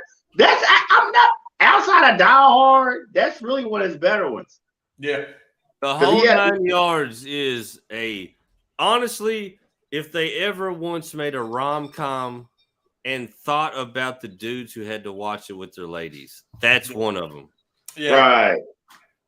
A rom-com with mafia notes. Yeah. It's brilliant. It's genre mending. You know, I think they Give work. me the tulip. What a character, right? Dude, the name alone. I mean, that is a blatant parody of a hitman name. Timmy the Tulip. It's like, are you Jimmy the Tulip? I mean, Jimmy the Tulip. There is no real hitman. La Costa Nostra. When you talk about the original Italian mafia, the Sicilian mafia, to even stateside, because I'm about to watch this Meyer Lansky movie with Harvey Keitel later on. Meyer Lansky movie with Harvey Keitel. Yeah, he plays Meyer Lansky. Is it old? No, it just came out, I think, just last year. Harvey Keitel plays Meyer Lansky. This is his last investigation by the feds. He's older now. And I was about to say, if it's a newer movie with Harvey Keitel and he's playing Meyer Lansky, it's a newer movie. That's what I'm saying, though. If it's newer, he's got to be playing him in his older years because I don't think there's enough CGI to make Harvey Keitel look young. Well, they did it for Robert De Niro and the Irishman. But my point is, he's Meyer in age now, yet the movie's a flashback. It's going to show how murder. I'm getting off subject. The point of the matter is, Jimmy the Tulip. You're never off subject if you're talking movies within the halls of the militia. Yeah, but I'm just saying, Jimmy the Tulip, whole 9 yards. When you talk about Bruce Willis, the whole 10 yards was a pure nothing burger. Well, what do we need to say again? I mean, you talk about the whole 9 yards is a good. The funny thing is, I always think about that because I remember vividly when my parents got their first DVD player. Oh Lord, here we go. Now, the funny thing is about my parents is, we get to hear J Wall's first story of balling out of control with the home electronics. Let's go. No, but see, here's the thing. The funny thing about my parents is they're always late to the party on electronics. Like, my parents would not get the internet until DSL was a thing. You know what I mean? I would go and my homies had dial up. Like, the only way we didn't have a computer forever. Like, just a computer. And then we ended up getting like an Acer was the first one. Acer? Oh my God. And I remember the first bit of internet was the AOL disc. The funny thing is my dad would always throw away the AOL disc. I had to steal one from my neighbor, put it in the computer, hook it up to the dial-up internet. And my mom, when she went to get on the phone and it was freaked the fuck, like I just invaded the house with terrorist organizations or something. She was completely beside herself. I can't call your grandmother. She was pissed. Like, they completely missed the boat on technology. Like, I grew up like computers. If it's not some form of a ball I can throw or a fisticuff, I don't understand it. So I had to learn on my own because my dad's a caveman. So then we move on from the internet to televisions. Like, flat screen's been out. Been out before my parents ever decided to get one, you know. So needless to say, they held on to the VHS player way too fucking long. DVD's been out. My homies had DVD players. It's been a thing. And we're still taking the thing and screwing the fucking ribbon back in the VHS over my you know, like they just won't give up the old tech. Dirk, are you dealing with any of this in a healthy manner? No. Yeah, I Not a know. little bit. Not, That's your boy. See, Lexington boy, 606. That's y'all. But what I'm saying is, actually, Derek's not from Lexington. He just migrated. But the thing about it is when they finally got a DVD player, the first one ever movie DVD we got was Gone in 60 Seconds. And I remember playing that until the wheels fell off. And like I think like next after we got the one DVD, because for some reason that was just cool enough. We had a movie on disc that who cares how many? We got one. We're just gonna play this bitch. Then after that, I think we got 2 or 3. And in the 2 or 3 move, the whole 9 yards was one of them.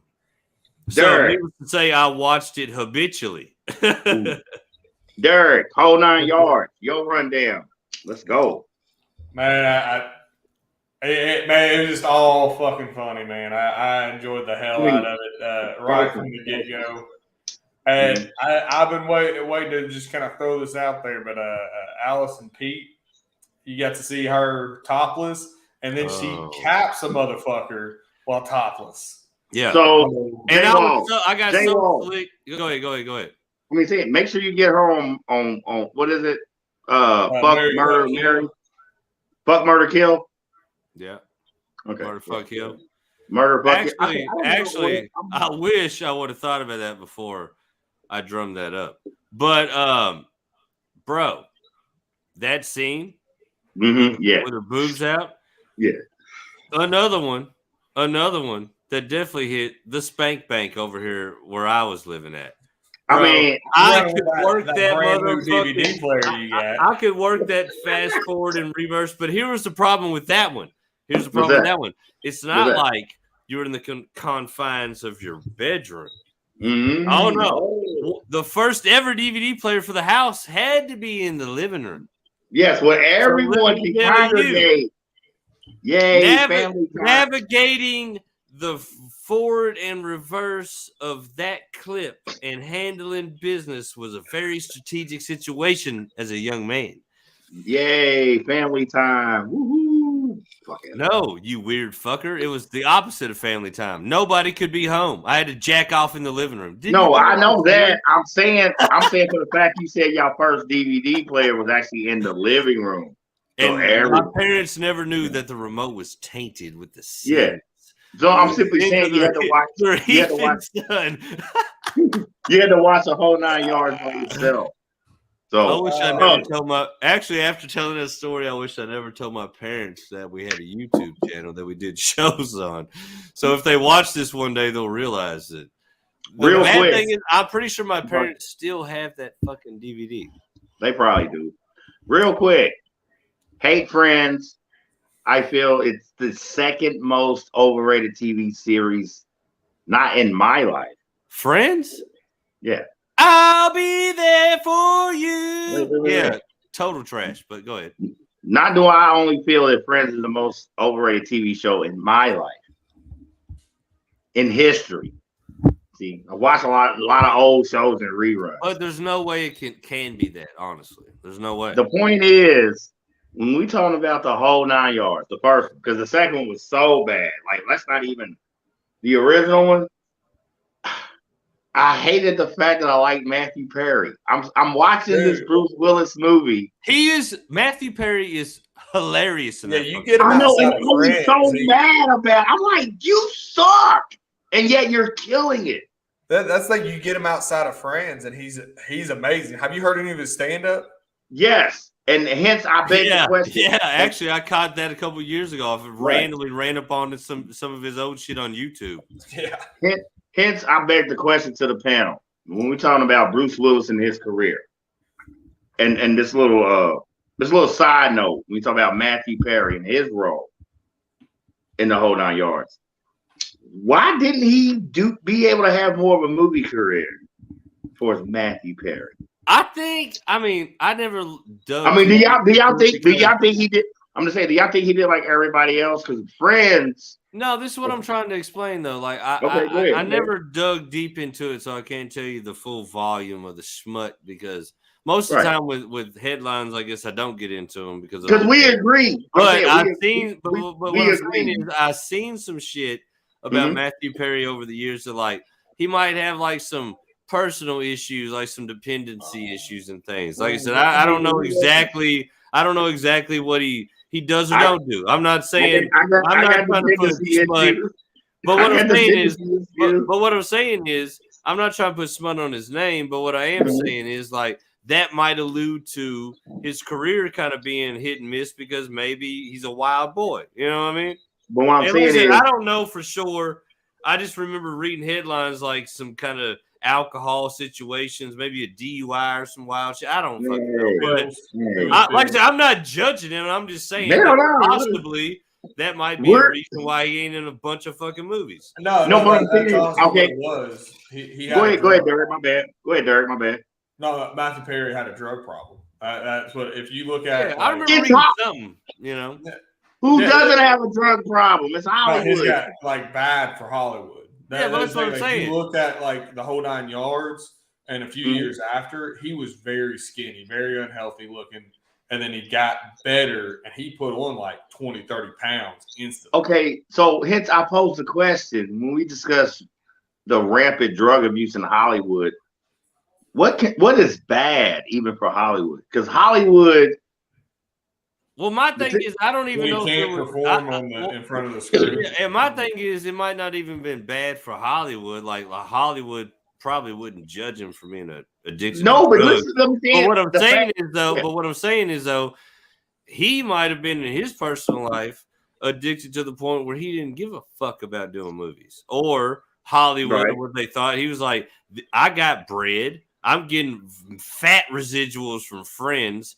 And I like to get wet, and I'm just going to go swimming, and I'm not going to fuck with – I don't care about movies in Hollywood. You know what I mean? That's a very plausible situation because trust me, after Friends, he don't got to do a goddamn thing. No, I'm just saying when we're discussing 9 Bruce Willis movies and the whole 9 yards, the first one, it's quietly one of his best ones. I feel it's one that gets slept on. I think this is the point in the show where we go to this, though. We've heard Derek's. First. He just dropped it on us. His favorite Bruce Willis movie is Die Hard 1. So obviously through the series, his favorite one is Die Hard 1. We pretty much know where Derek's standing at the moment with Brucey. So we are going to do a rundown of multiple Bruce Willis movie. Right. Oh, sorry. Fifth Element. That is exactly what he said. I just fucking No. Fifth Element, my bad. Yeah, but no. Fifth Element is Derek's favorite Bruce Willis movie. Die Hard 1's his favorite Die Hard, correct? Yeah. Right. All right. Sorry, folks. So too much bourbon, J Wall. Actually, or not enough. Actually, I've had to throttle down after the last Five Finger Fiasco show. I've decided that I can't drink too much. I've seen you re-pour 2 different drinks this entire show. All right, where we going? Where we going next? Two. Exactly my point. 2. Well, look, 2 4-finger drinks. Well, first 9 yards. The whole 9 yards is 2000. The only 90s joint we mentioned was Derek's favorite one. As far as Bruce Willis all time. This is what I'm getting at. I just want to hear your one because we already know your favorite Die Hard. We went through the Die Hard series. So just give us your one ultimate all time if you had to just be stuck on a desert island with one DVD player. It better not be Armageddon. You Aerosmith love him up. Dude, Armageddon is the dopest, biggest budget B movie ever. Well, Armageddon is it's so crappy, it's good. We'll get back into other movies, but unless that is it. But Chris, go on and hit it off with if you had to pick one and you got to watch it, and this is the only one you get to watch. What's your favorite fucking Bruce Willis movie? What's the one where you're like, this is the fucking one? Derek had no qualms about Fifth Element. No, Okay. that's right out the gate. That's what it is. Can it be outside of the Die Hard franchise? Oh yeah. No, Fifth any Element Bruce Willis is movie. Derek's favorite one, which is not at all Die Hard. So, But here's what I'm saying: any Bruce Willis movie that you deem your favorite, I don't give a fuck. This is my problem. It's your favorite. But 2 of my 3 favorite Bruce Willis movies are Die Hard movies. Like I said, 1 and 3 is your first. If your favorite Bruce Willis movie ever is a Die Hard movie, then that just is what it is, my friend. No, you know what? I'm gonna be honest, man, because I mentioned it to you earlier. Because honestly, if you can't think of from the fucking 80s to now of Bruce Willis and only box him into Die Hard, that's crazy. That's what I'm saying. Way too much shit. Stop. I mentioned it to you earlier. And we talking about discussing Bruce Willis and that's not the news of his disorder and his career and the generations. I think 2006. Him and MotherF, 16 fucking blocks. 16 blocks. All right. And I told you that movie, I'll Derek? give you props on that one, Chris. I give you I give you that one. And Derek, I ain't got no problem telling you because I already told Jay Wall the reason why. And this is a podcast. Whoever wants to watch it, the whole world, and anytime they want to, gonna know why.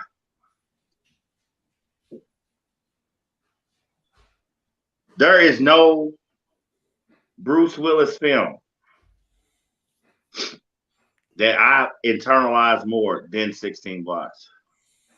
Tell you why. I'm a black guy from the West End of Louisville. He's playing a white cop in New York. You know what I'm saying? I'm a sucker for stories of redemption. Okay. The quote, Scarlett Johansson, Black. I got plenty of blood on my ledger.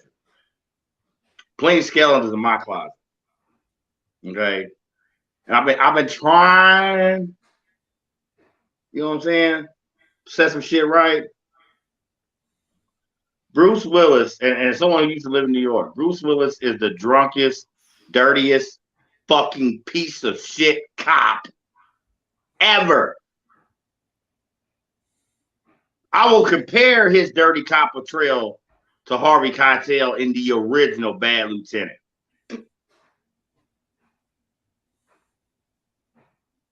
This dude is such a fucking piece of shit.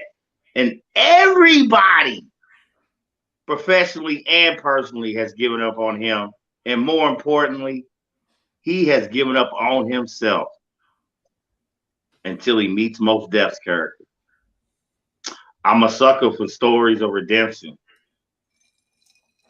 I gravitate more towards an anti-hero than your clean-cut, just cookie-cutter hero. And I second that.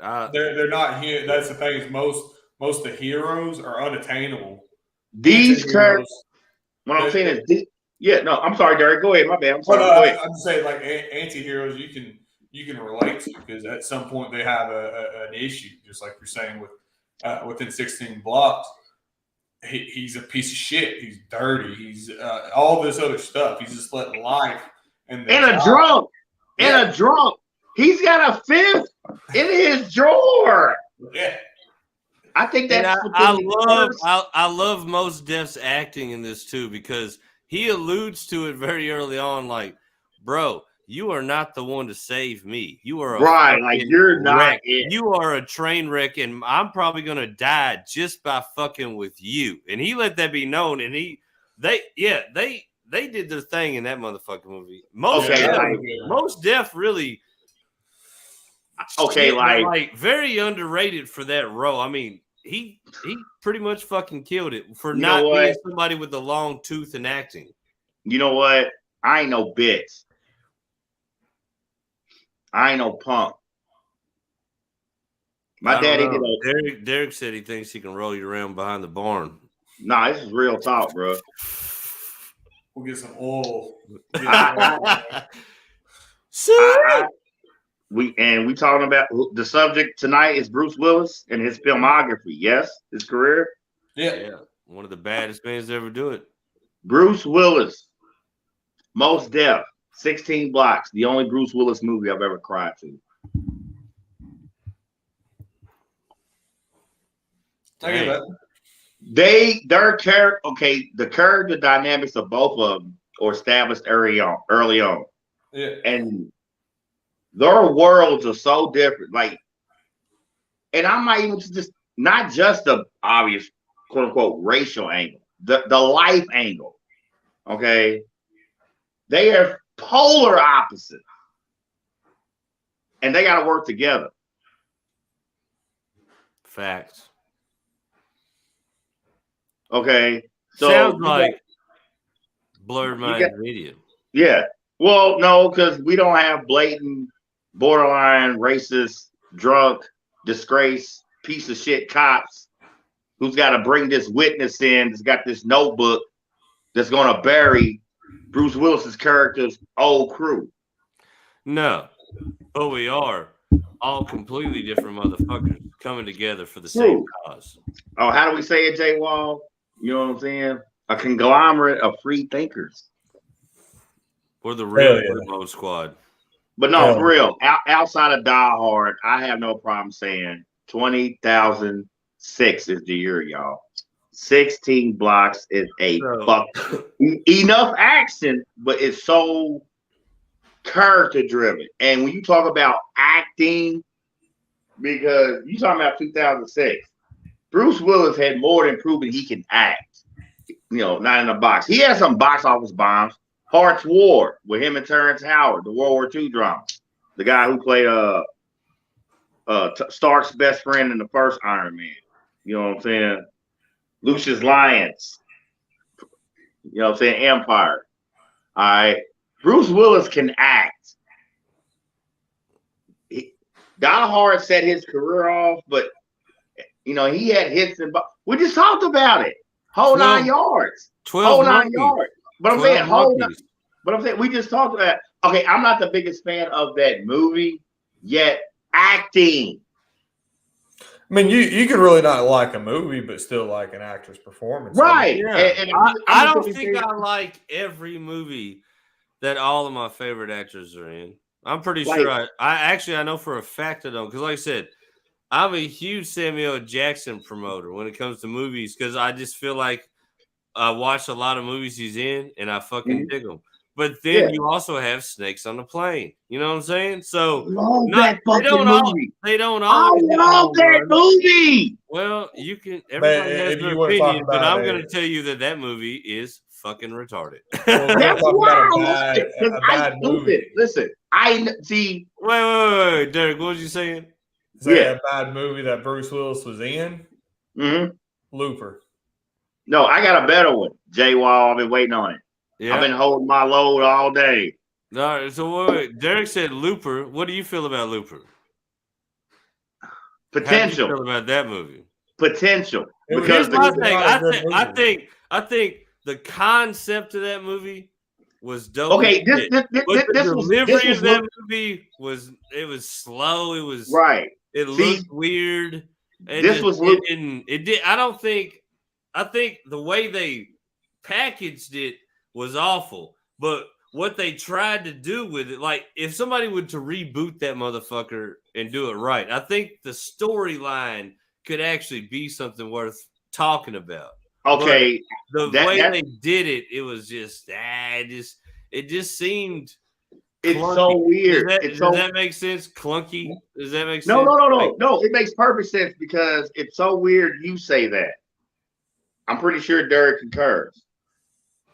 I mean, I don't know his description of it, but to me, it just seemed like, Like the trailer seemed way cooler than what they actually right. And what I'm saying is that was one of those things. Okay, it was a good idea on paper, and yet they didn't execute it well. How's that? No. Yeah. To me, Looper. If there was going to be something that could have spawned a Matrix type franchise, It Like, could have. The guy from Third Rock on the Sun, the one that played the younger version of Bruce Willis. Like, I mean, I love both of them, but yeah, the movie it blew. It blew. Yeah. But I'm about to bring up. Whoo! You talking about Bruce Willis stinkers? Well, hold on, because we're gonna go through the whole list and we'll just rate them as we do it. But Okay. so I'm saying we're just gonna weigh in as where we're at right now with Bruce Willis. So right. Derek, No, I got you. favorite Bruce Willis movie, Fifth Element. Favorite Die Hard out of the series, Die Hard 1. Yeah. Chris, favorite Bruce Willis movie, 16 Blocks. Favorite Die Hard is a toss-up between 1 and 3. Is that where you landed with it? Yeah. All right. So my favorite Die Hard is Die Hard 3 with a Vengeance. Okay. My That's favorite fair. Bruce Willis movie, if I'm stranded on the island with a volleyball named Wilson and a DVD player, I'm going Pulp Fiction. Woo! Pulp Okay. Fiction, hands That's technically down. not a Bruce Willis movie. That's No, it absolutely is a Bruce Willis movie. No, and you're I'll right. You're tell right. you why, my friend. No, you're right. Not only is it a Bruce Willis movie, he's the most pivotal character. He takes out Vincent Vega, Yeah. True. which is John Travolta's character. Right. But he saved Marcellus. He saves Marcellus and also beats Marcellus's ass. So he whoops the shit out of the most baddest motherfucker in the land in the movie, Marcellus Wallace, which is obviously the kingpin of the kingpins. But not only that, after he beats his ass, he saves him to save his own ass. Right. It's remarkable. And Dude. Bro, it's nuts. It's nuts. The pawn shop scene alone is ridiculous. That's what I was do. Listen. To me, here's my thing with this movie. Go ahead. Here's my thing with this movie. I love Die Hard. Watched them, seen them. I've watched the Die Hard movies 1, 2, and 3. Right. Before I ever seen Pulp Fiction. Right. I've seen other Bruce Willis movies before Pulp Fiction. I don't know. We can look them up, look up the timeline. Whatever movies came out before it. Mm-hmm. Well, not even before it, but whatever movies were coming out current. I think no, that's not true. But I've seen a lot of Bruce Willis movies. I definitely seen Whole 9 Yards. Dirt looks bored. Before Pulp Fiction. Nah. You look bored. No, I'm listening. I enjoy this. I watched the Whole 9 Yards on that DVD before Pulp Fiction. That's for sure. I did. Right. So there's that timeline. And Pulp Fiction had already been out. So whatever other movie, I think Tears of the Sun I've probably seen before it. That was a good one. Whatever. That was a good one. But here's the thing. Bro, at my time in my life when I watched Pulp Fiction, I had made my way through starting to smoke Mexican brick marijuana. Oh my God. The first weed. Everybody. And I had just made it to the point where I realized what good weed looked like and smelled like and what it cost and how to acquire it. Right. Mm-hmm. And then at that time in my life, like stoner movies and like visuals and mood setting situations, it was all a big extravagant thing, this journey through smoking reefers. So didn't Earth say you can't say reefer on her no more? I don't care what none of y'all motherfuckers have to say. I'm just on here to ride with y'all and reefer. I mean, it does. But here's my thing. So it's all a fucking like domino effect of everything's working out. You know what I mean? Mm-hmm. I finally figure out about this way better situation mentally, and I know how to get a hold of it now, and I know how to properly digest it for the most cause and effect scenario. And then my buddy gets a thing called Insight on Demand. And he has HBO on Insight on Demand, which everybody now is listening to me like this is dumb because all these apps and shit. But no, there's a time where if somebody you knew had this shit, and like I told you about my parents and being on the technology trend, they were not up. It took them a while. It took them a while to think on demand was worth whatever it cost at the time. Yeah. Definitely, they were definitely on the low end of the tech boom. So we still had the cable channel scroll. God, when you had to turn it on and just wait for your show to come on. Remember that? When I go home, that's what we got. But over my homie's house, he had on demand. And I'll probably have to bring this up a million times because it was a life-changing situation for us at that time in my life. Well, three things we watched on there reoccurringly. Dave Chappelle's stand-up. What was that stand-up that he did on there? Anybody remember? Anybody? Which It was the HBO special he did way before Netflix, way before everybody was calling. I forgot the name of that one. Let me see. Hold on, just give me a second. Killing Them Softly. That's when I decided he was my favorite stand-up. And then when everybody years later watched Netflix and was like, just unanimously said he was the GOAT, I guess I'm kind of a contrarian because I was like, yeah. Well, now, fuck you motherfuckers, because now it looks like I'm like all you motherfuckers, and I've been on this shit since on demand was the thing, motherfucker. A documented proof, documented nowhere. You know what I mean? I hate when people become a fan of something you've been a fan of way before it blew up. I hate it when you're a fan of something that nobody's really fucking with at mass. Right. And then when they fuck with it at mass, it's kind of cool to see, like, man, it's like you get the kudos personally. Like, I knew it. I told you motherfuckers, like, this motherfucker's the shit. Like, this is the coolest shit ever. Y'all are just late to the party. But on the other hand, now that everybody knows and they want to throw out the shit like he's the GOAT and this and that, well, now you just look like every other one of these motherfuckers. So it kind of sucks. Exactly. Like, I've been knowing y'all are late. Like I said, I was digging Dave Chappelle's stand-up before the Chappelle show. You know what I mean? But somehow now I'm just one of the sheep. You know what I mean? So it kind of taints it, you know? Okay. Nevertheless. Other Bruce Willis movies, because as we speak, particularly his 90s, Pulp Fiction. Okay, my part. Go ahead. Yeah, get to it.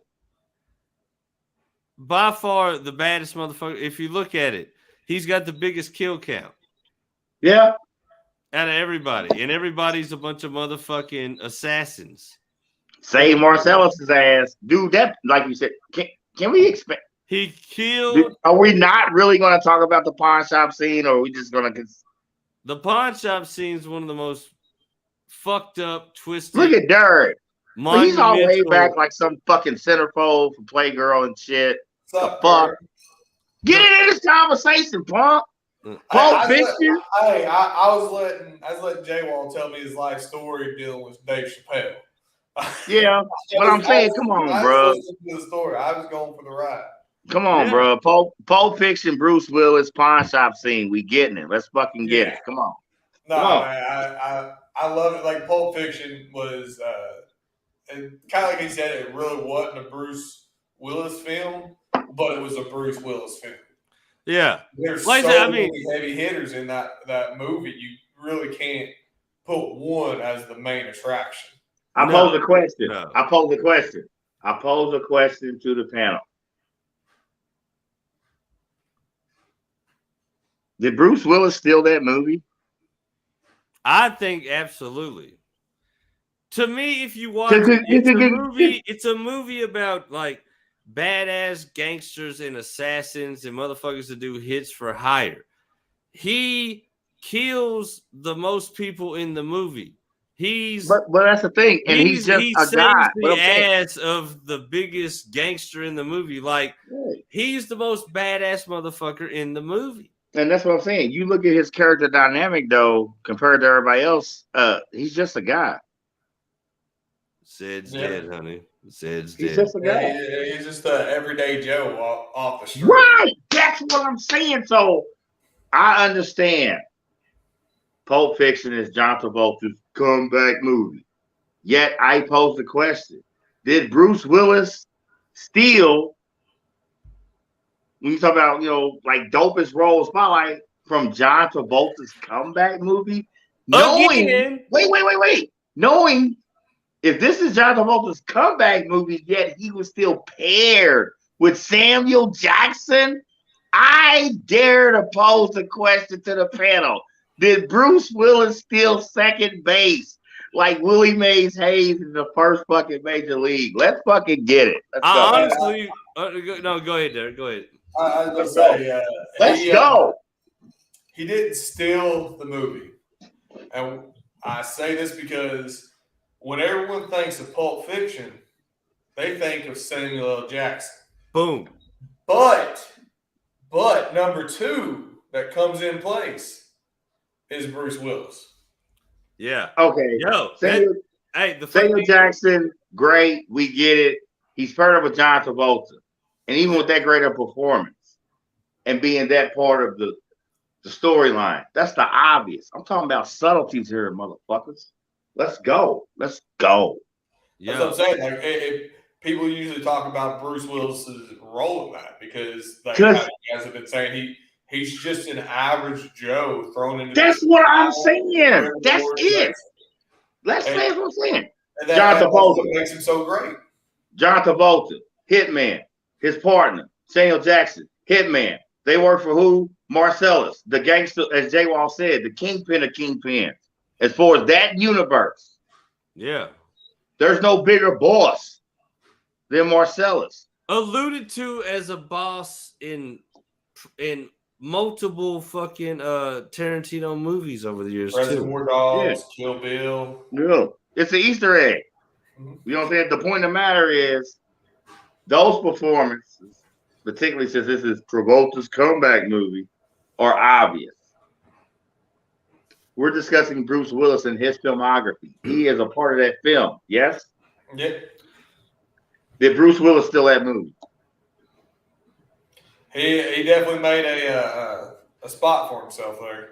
And you compare to everybody else's, and you talk about screen time. I honestly feel like that movie, to me, you could almost say was like a double headliner for Bruce Willis and Samuel Jackson. And the funny thing is, everybody fucking alludes to that being John Travolta's comeback movie, and it is. But it really the is. thing is, it's John Travolta's comeback movie, and John Travolta's character in the movie is classic too. And I couldn't see another motherfucker playing it at this point. But at the same time, without Bruce Willis's character and role and situation, and without Samuel Jackson's character and dialogue, there's no Pulp Fiction. So honestly, to me, they're almost like a three-headed tandem. But to me, Samuel Jackson and Bruce Willis's character, like honestly, what's Tarantino's guy's name that was in the Kill Bill movies and he was in Reservoir Dogs? Michael Madsen. Yeah, Michael Madsen. Yep. I think he could have played Vincent Vega. But I don't think nobody else could have played Samuel Jackson's character or Bruce Willis's character. Y'all ready? Y'all ready? So we're gonna do a little Tarantino sidetrack. The first Vinny Vegas on screen is Michael Madsen in Reservoir Dogs.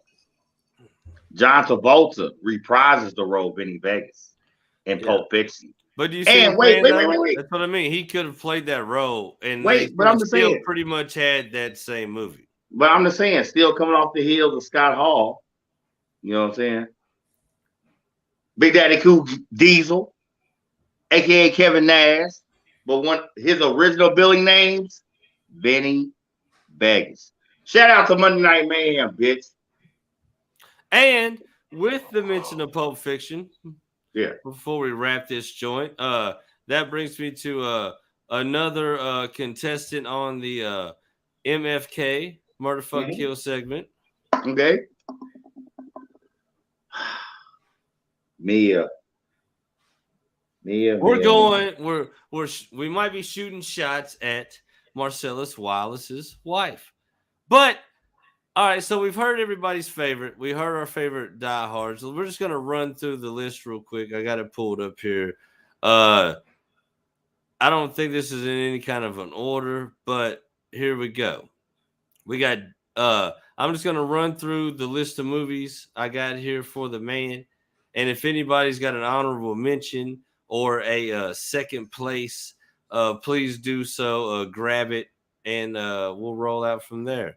We got Die Hard, obviously, The Sixth Sense, Unbreakable, Red, The Fifth Element, Pulp Fiction, Die Hard 2,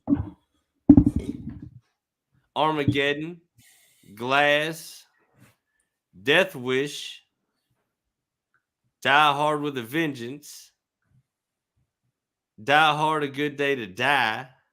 Just say Die Hard as a series. It's 5 movies. It's like Okay, there you go. A Day. All right, so that's another one. This joint, The Last Boy Scout. you know what? That one and Striking Distance. 2 of the most slept on particularly his 90s bats. Last Boy Scout with Damon Wayne and Striking Distance before she was Sex in the City, Sarah Jessica Parker. 2 of the most slept on Bruce Willis movies ever. All right, And not for nothing, those are 2 of a my scene favorites. that you'll never probably ever see in a movie again, or definitely never seen before it. A football player running the ball, pulling out a pistol, and shooting a defender. So, And guess who that guy is in that scene? Your boy, the Tybo guy, Billy Blanks. You know what I'm saying? Billy Jay Blank, Wall. Tybo Joe. I made an on-air reference on Monday Night Mayhem during the Sherry Martell Fabulous Moolah show. Mm-hmm.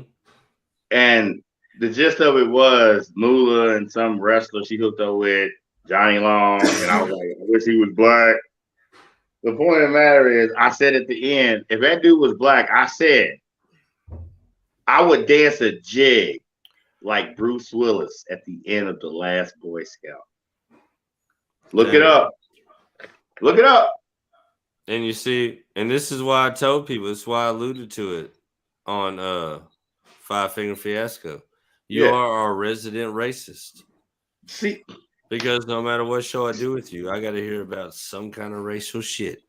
I'm simply saying, outside of that, it was the point of the show. If you would let me continue on the list here of movies, it was just the point of the show. I love the name of this movie. I've never seen it. It came out in 21.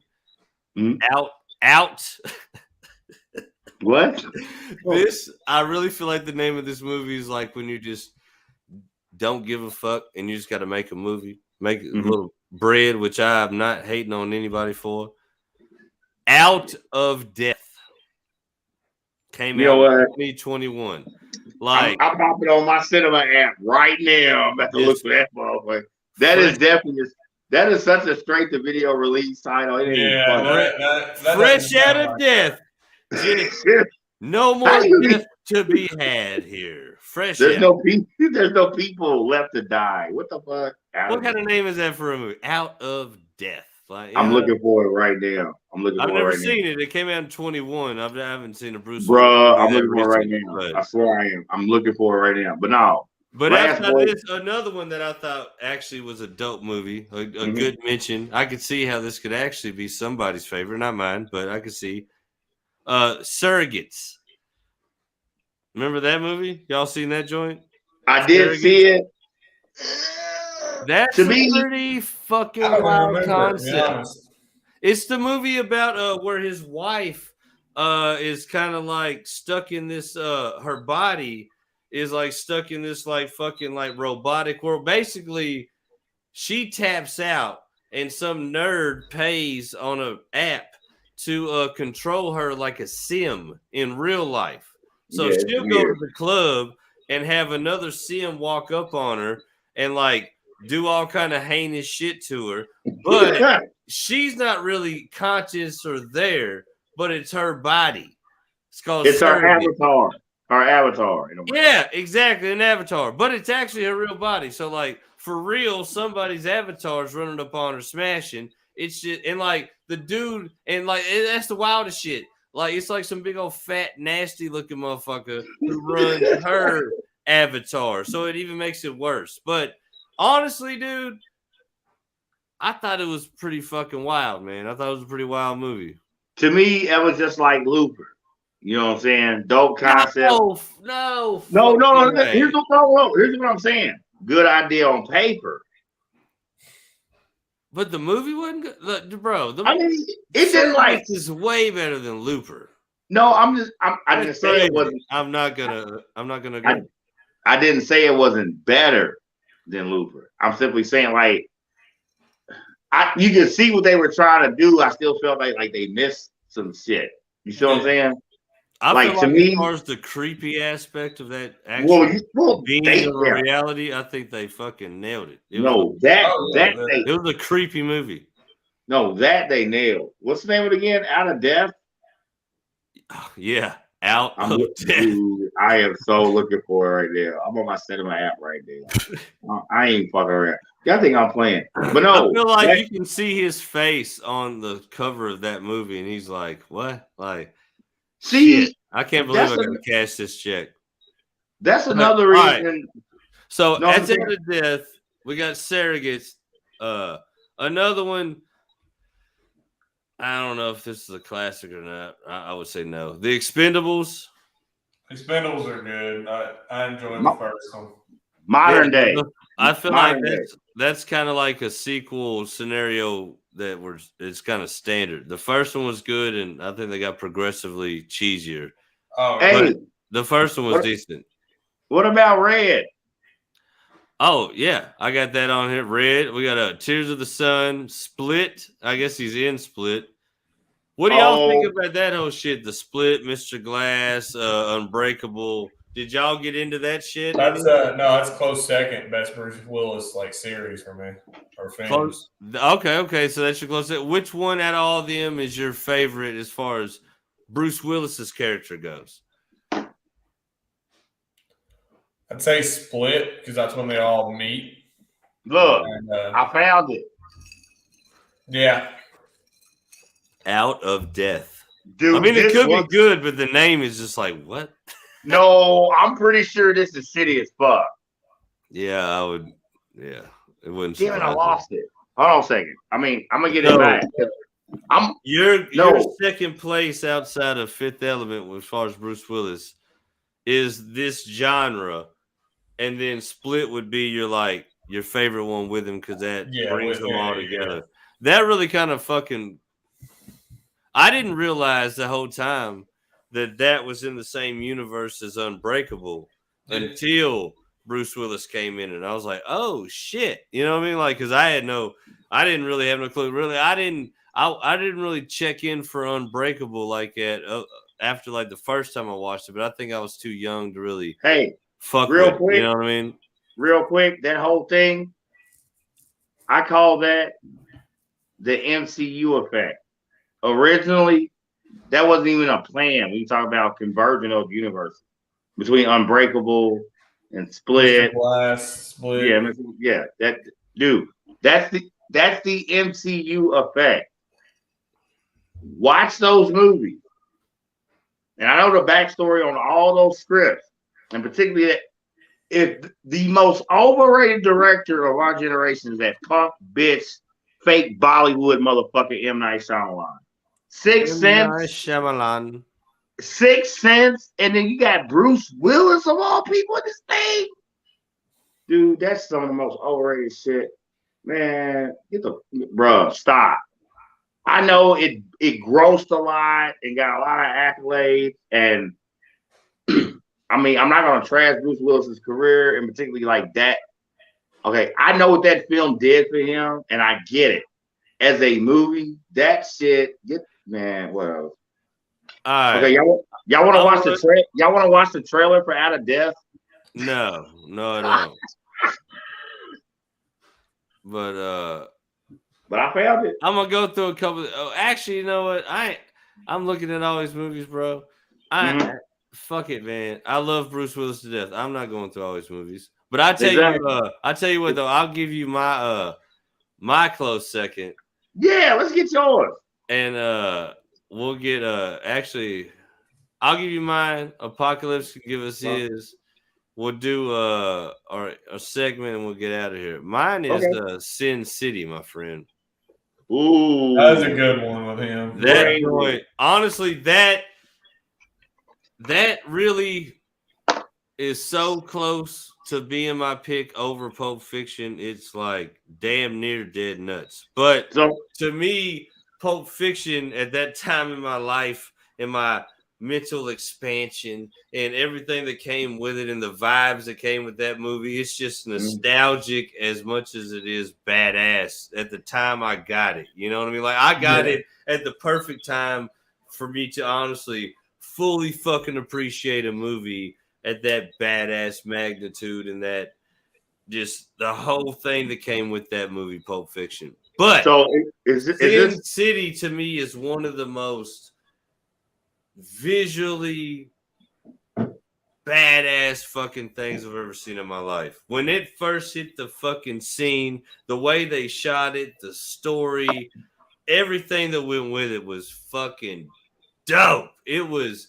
watching a comic book in real. To me, that was like cooler and more like watching a comic book in real life than any of the shit that Marvel has ever done. Oh yeah, that was you almost like you were thumbing through the pages, man. It was fucking bar none to me. I think so. Is it still Bruce Willis movies or Bruce Willis roles? I'm just talking about Bruce Willis in general. But to me, like I said, after these movies are out and you've seen them and watched them a million times and you get comfortable with characters. There's no way you can. These movies ain't these movies without him in them. Like ever in life. Like take him out of Pulp Fiction, it's not Pulp Fiction. Take him out of Sin City, it's not Sin City. Like he is that detective. You know what I'm saying? Like with Sin City, fan or butts about it. Like with Sin City and the different little stories. Like, okay, his is my favorite. Get up, old man, and all that shit. You know what I'm saying? And I loved how he tried to have this sense of honor when you talk about the sexual tension between the girl he saved, and now it's Jessica Alba all grown up. And as far as Bruce Willis is concerned, that chick is hard. We talking about her. And that rounds out our segment for the night.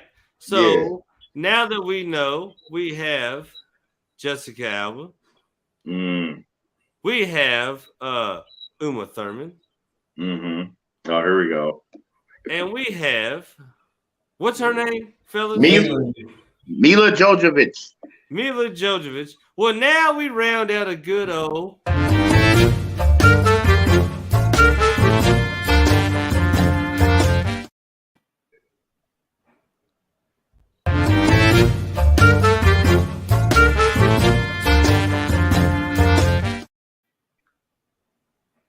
That was the wrong button, but nevertheless,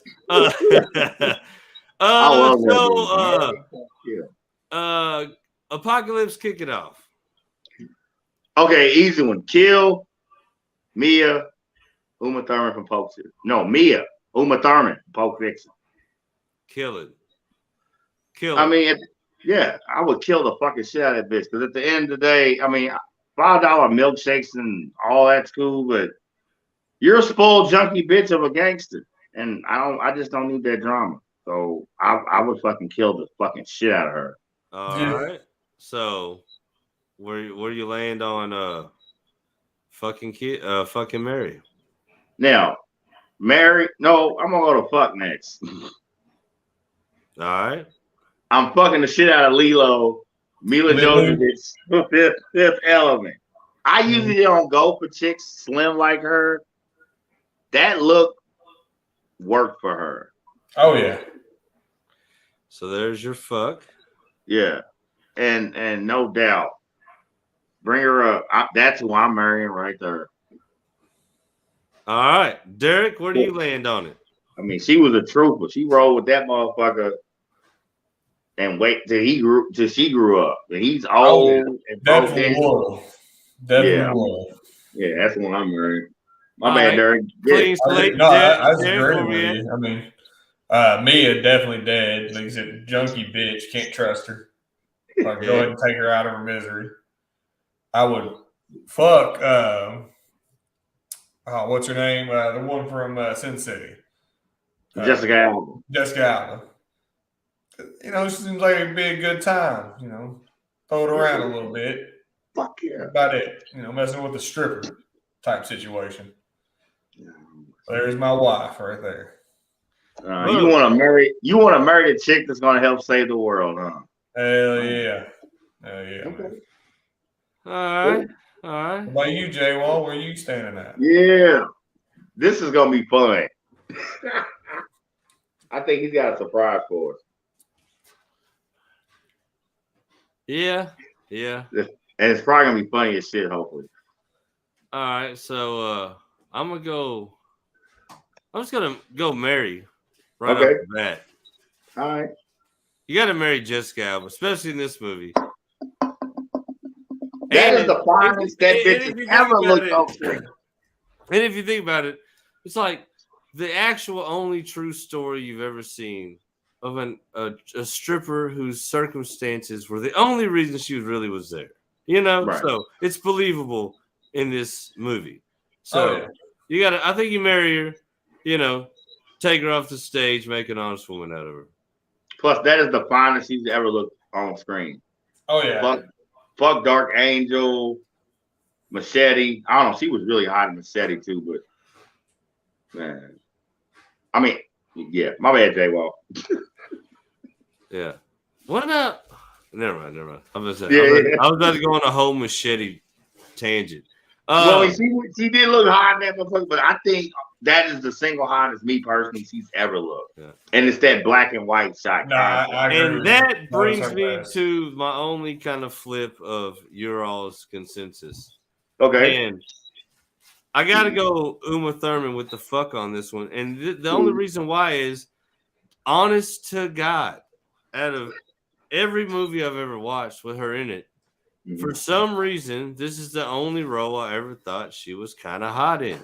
I'm across the board, every movie she's been in. Not saying she's a bad actress, not saying she's horrible in roles, but this is the only movie I was like, is Uma Thurman kind of pretty? Because every other movie I was like, she's really not. Like, okay, I got you. Yeah. You know, and Kill, obviously, we got to keep aliens the fuck away from Earth.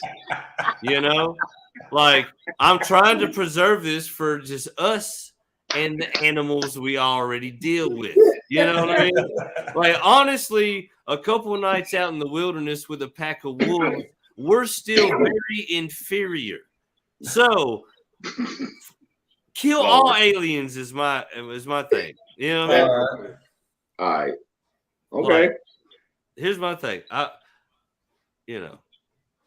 I'm definitely like prejudiced against aliens. I have to tell y'all the truth. If like there was some shit where like that came on TV, like aliens are gonna walk up to the White House and talk to Joe Biden, at first I would laugh, but like, they're not gonna understand shit he's got to say. And then two, I'd laugh like they're gonna like laser zap all those dumb shits. But then after that, I'd be like, bro, we gotta get the fuck out of here. I don't want to talk to none of these motherfuckers, like, at all. Like, I would rather is deal your with intentions good? Possibly, but we've all seen plenty of movies to show otherwise. Yeah. Still, personally, I'd rather deal with an alien than a junkie bitch that I know I can't trust. Oh yeah. Heartbeat. Well, that's what I'm saying. Like, but usually you don't figure out you can't trust her till the next day. So she's a junkie bitch. I didn't say Mary. Yeah, you don't want her around. Shit. You're gonna wake up, your car's gonna be stolen, your wallet's gonna be stolen. Hell, you met her in a hotel, the fucking TV in the hotel is gonna be stolen. You got to pay for that motherfucker. But see, this is the weird. True. But this is the weird. I'm going off the contingency of when we saw her in the movie, right? And putting myself in Vincent Vega's shoes, where that was, that was his only move, other than what happened actually in the movie. If that didn't happen, this would be his scenario. Probably. I mean, he paid $6 for a milkshake. I mean, and fucking he's at least getting the HJ. You don't fuck the boss's old age. You just don't. That's if it wasn't for her snorting heroin like it's a big line of fucking cocaine. Yeah, that's exactly what was going to happen. That scene is. Oh, an idiot nonetheless. Trust me. All I'm saying is, out of every other movie I've ever watched with Uma Thurman in it, I was like, she's like this. Yeah, that's what she's actually hot. Not pretty. Yeah. This was her one shot, and she had to be a junkie to do it. This is ridiculous. She was hot for a junkie. Yeah. But outside of that, fellas, we're 2:30 in. Any closing statements on Bruce Willis? Any last remarks? Any other movies, mentions, honorable mentions y'all want to throw out there before we close this bitch out? Y'all go ahead. I really think I mean, we hit all of them. Like I was gonna say the Untouchables, but we kind of went on that one. So Expendables, Expendables, whatever. Yeah, Expendables. Like the first one was good, and then it just got cheesy. It was right. 80s, 90s action movies. And I think honestly, Chris brought up one that I really dug back in the day, and I think it's definitely worth mentioning. And that would be the Jackal.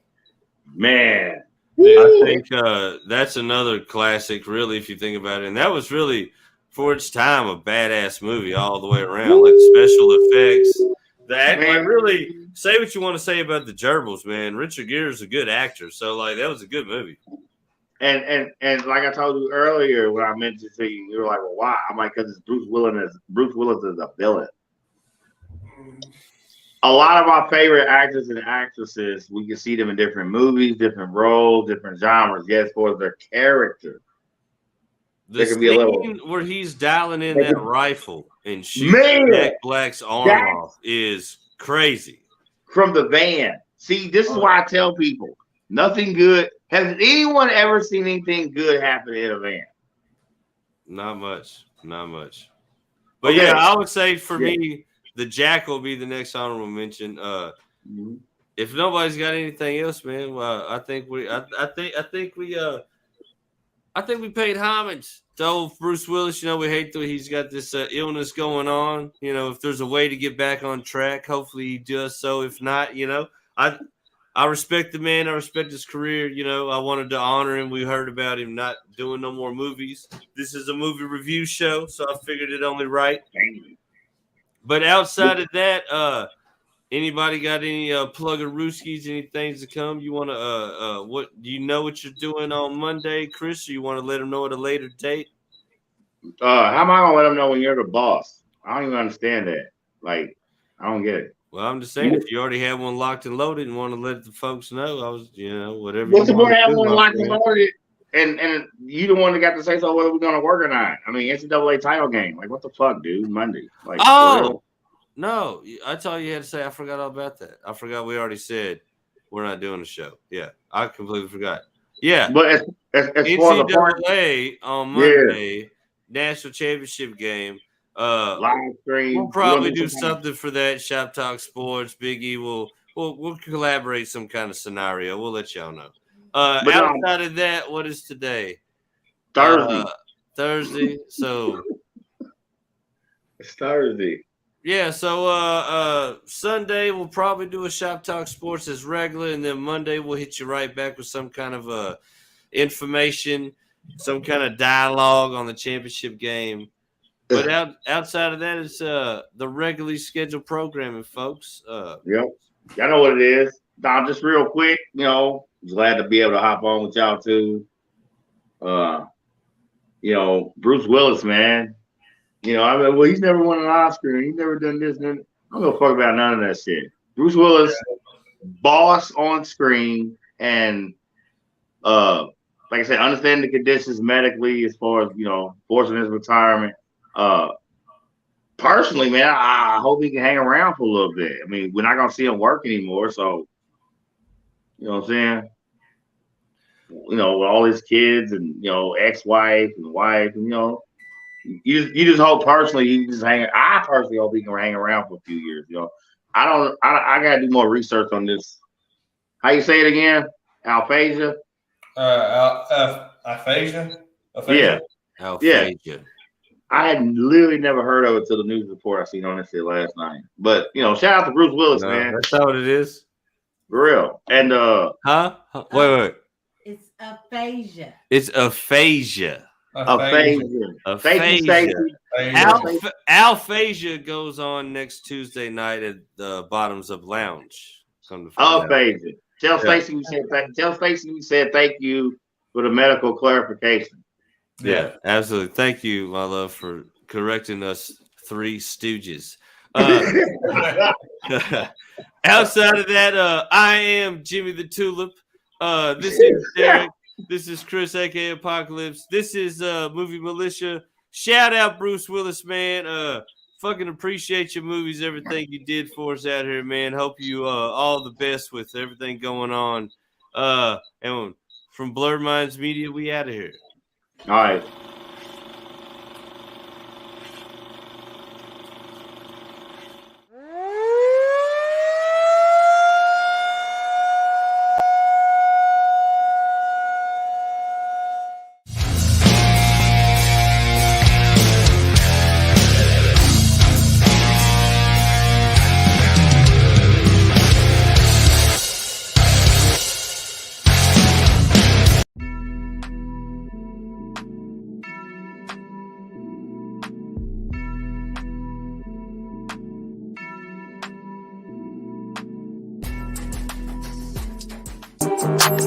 Fuck, I look like stressing. I be finessing. Dolo in my section. Built like a blessing. Fuck, I look like stressing. I be finessing. Got my muscle flexing. My money stretching. Yeah, ain't shit sweet, ain't shit funny.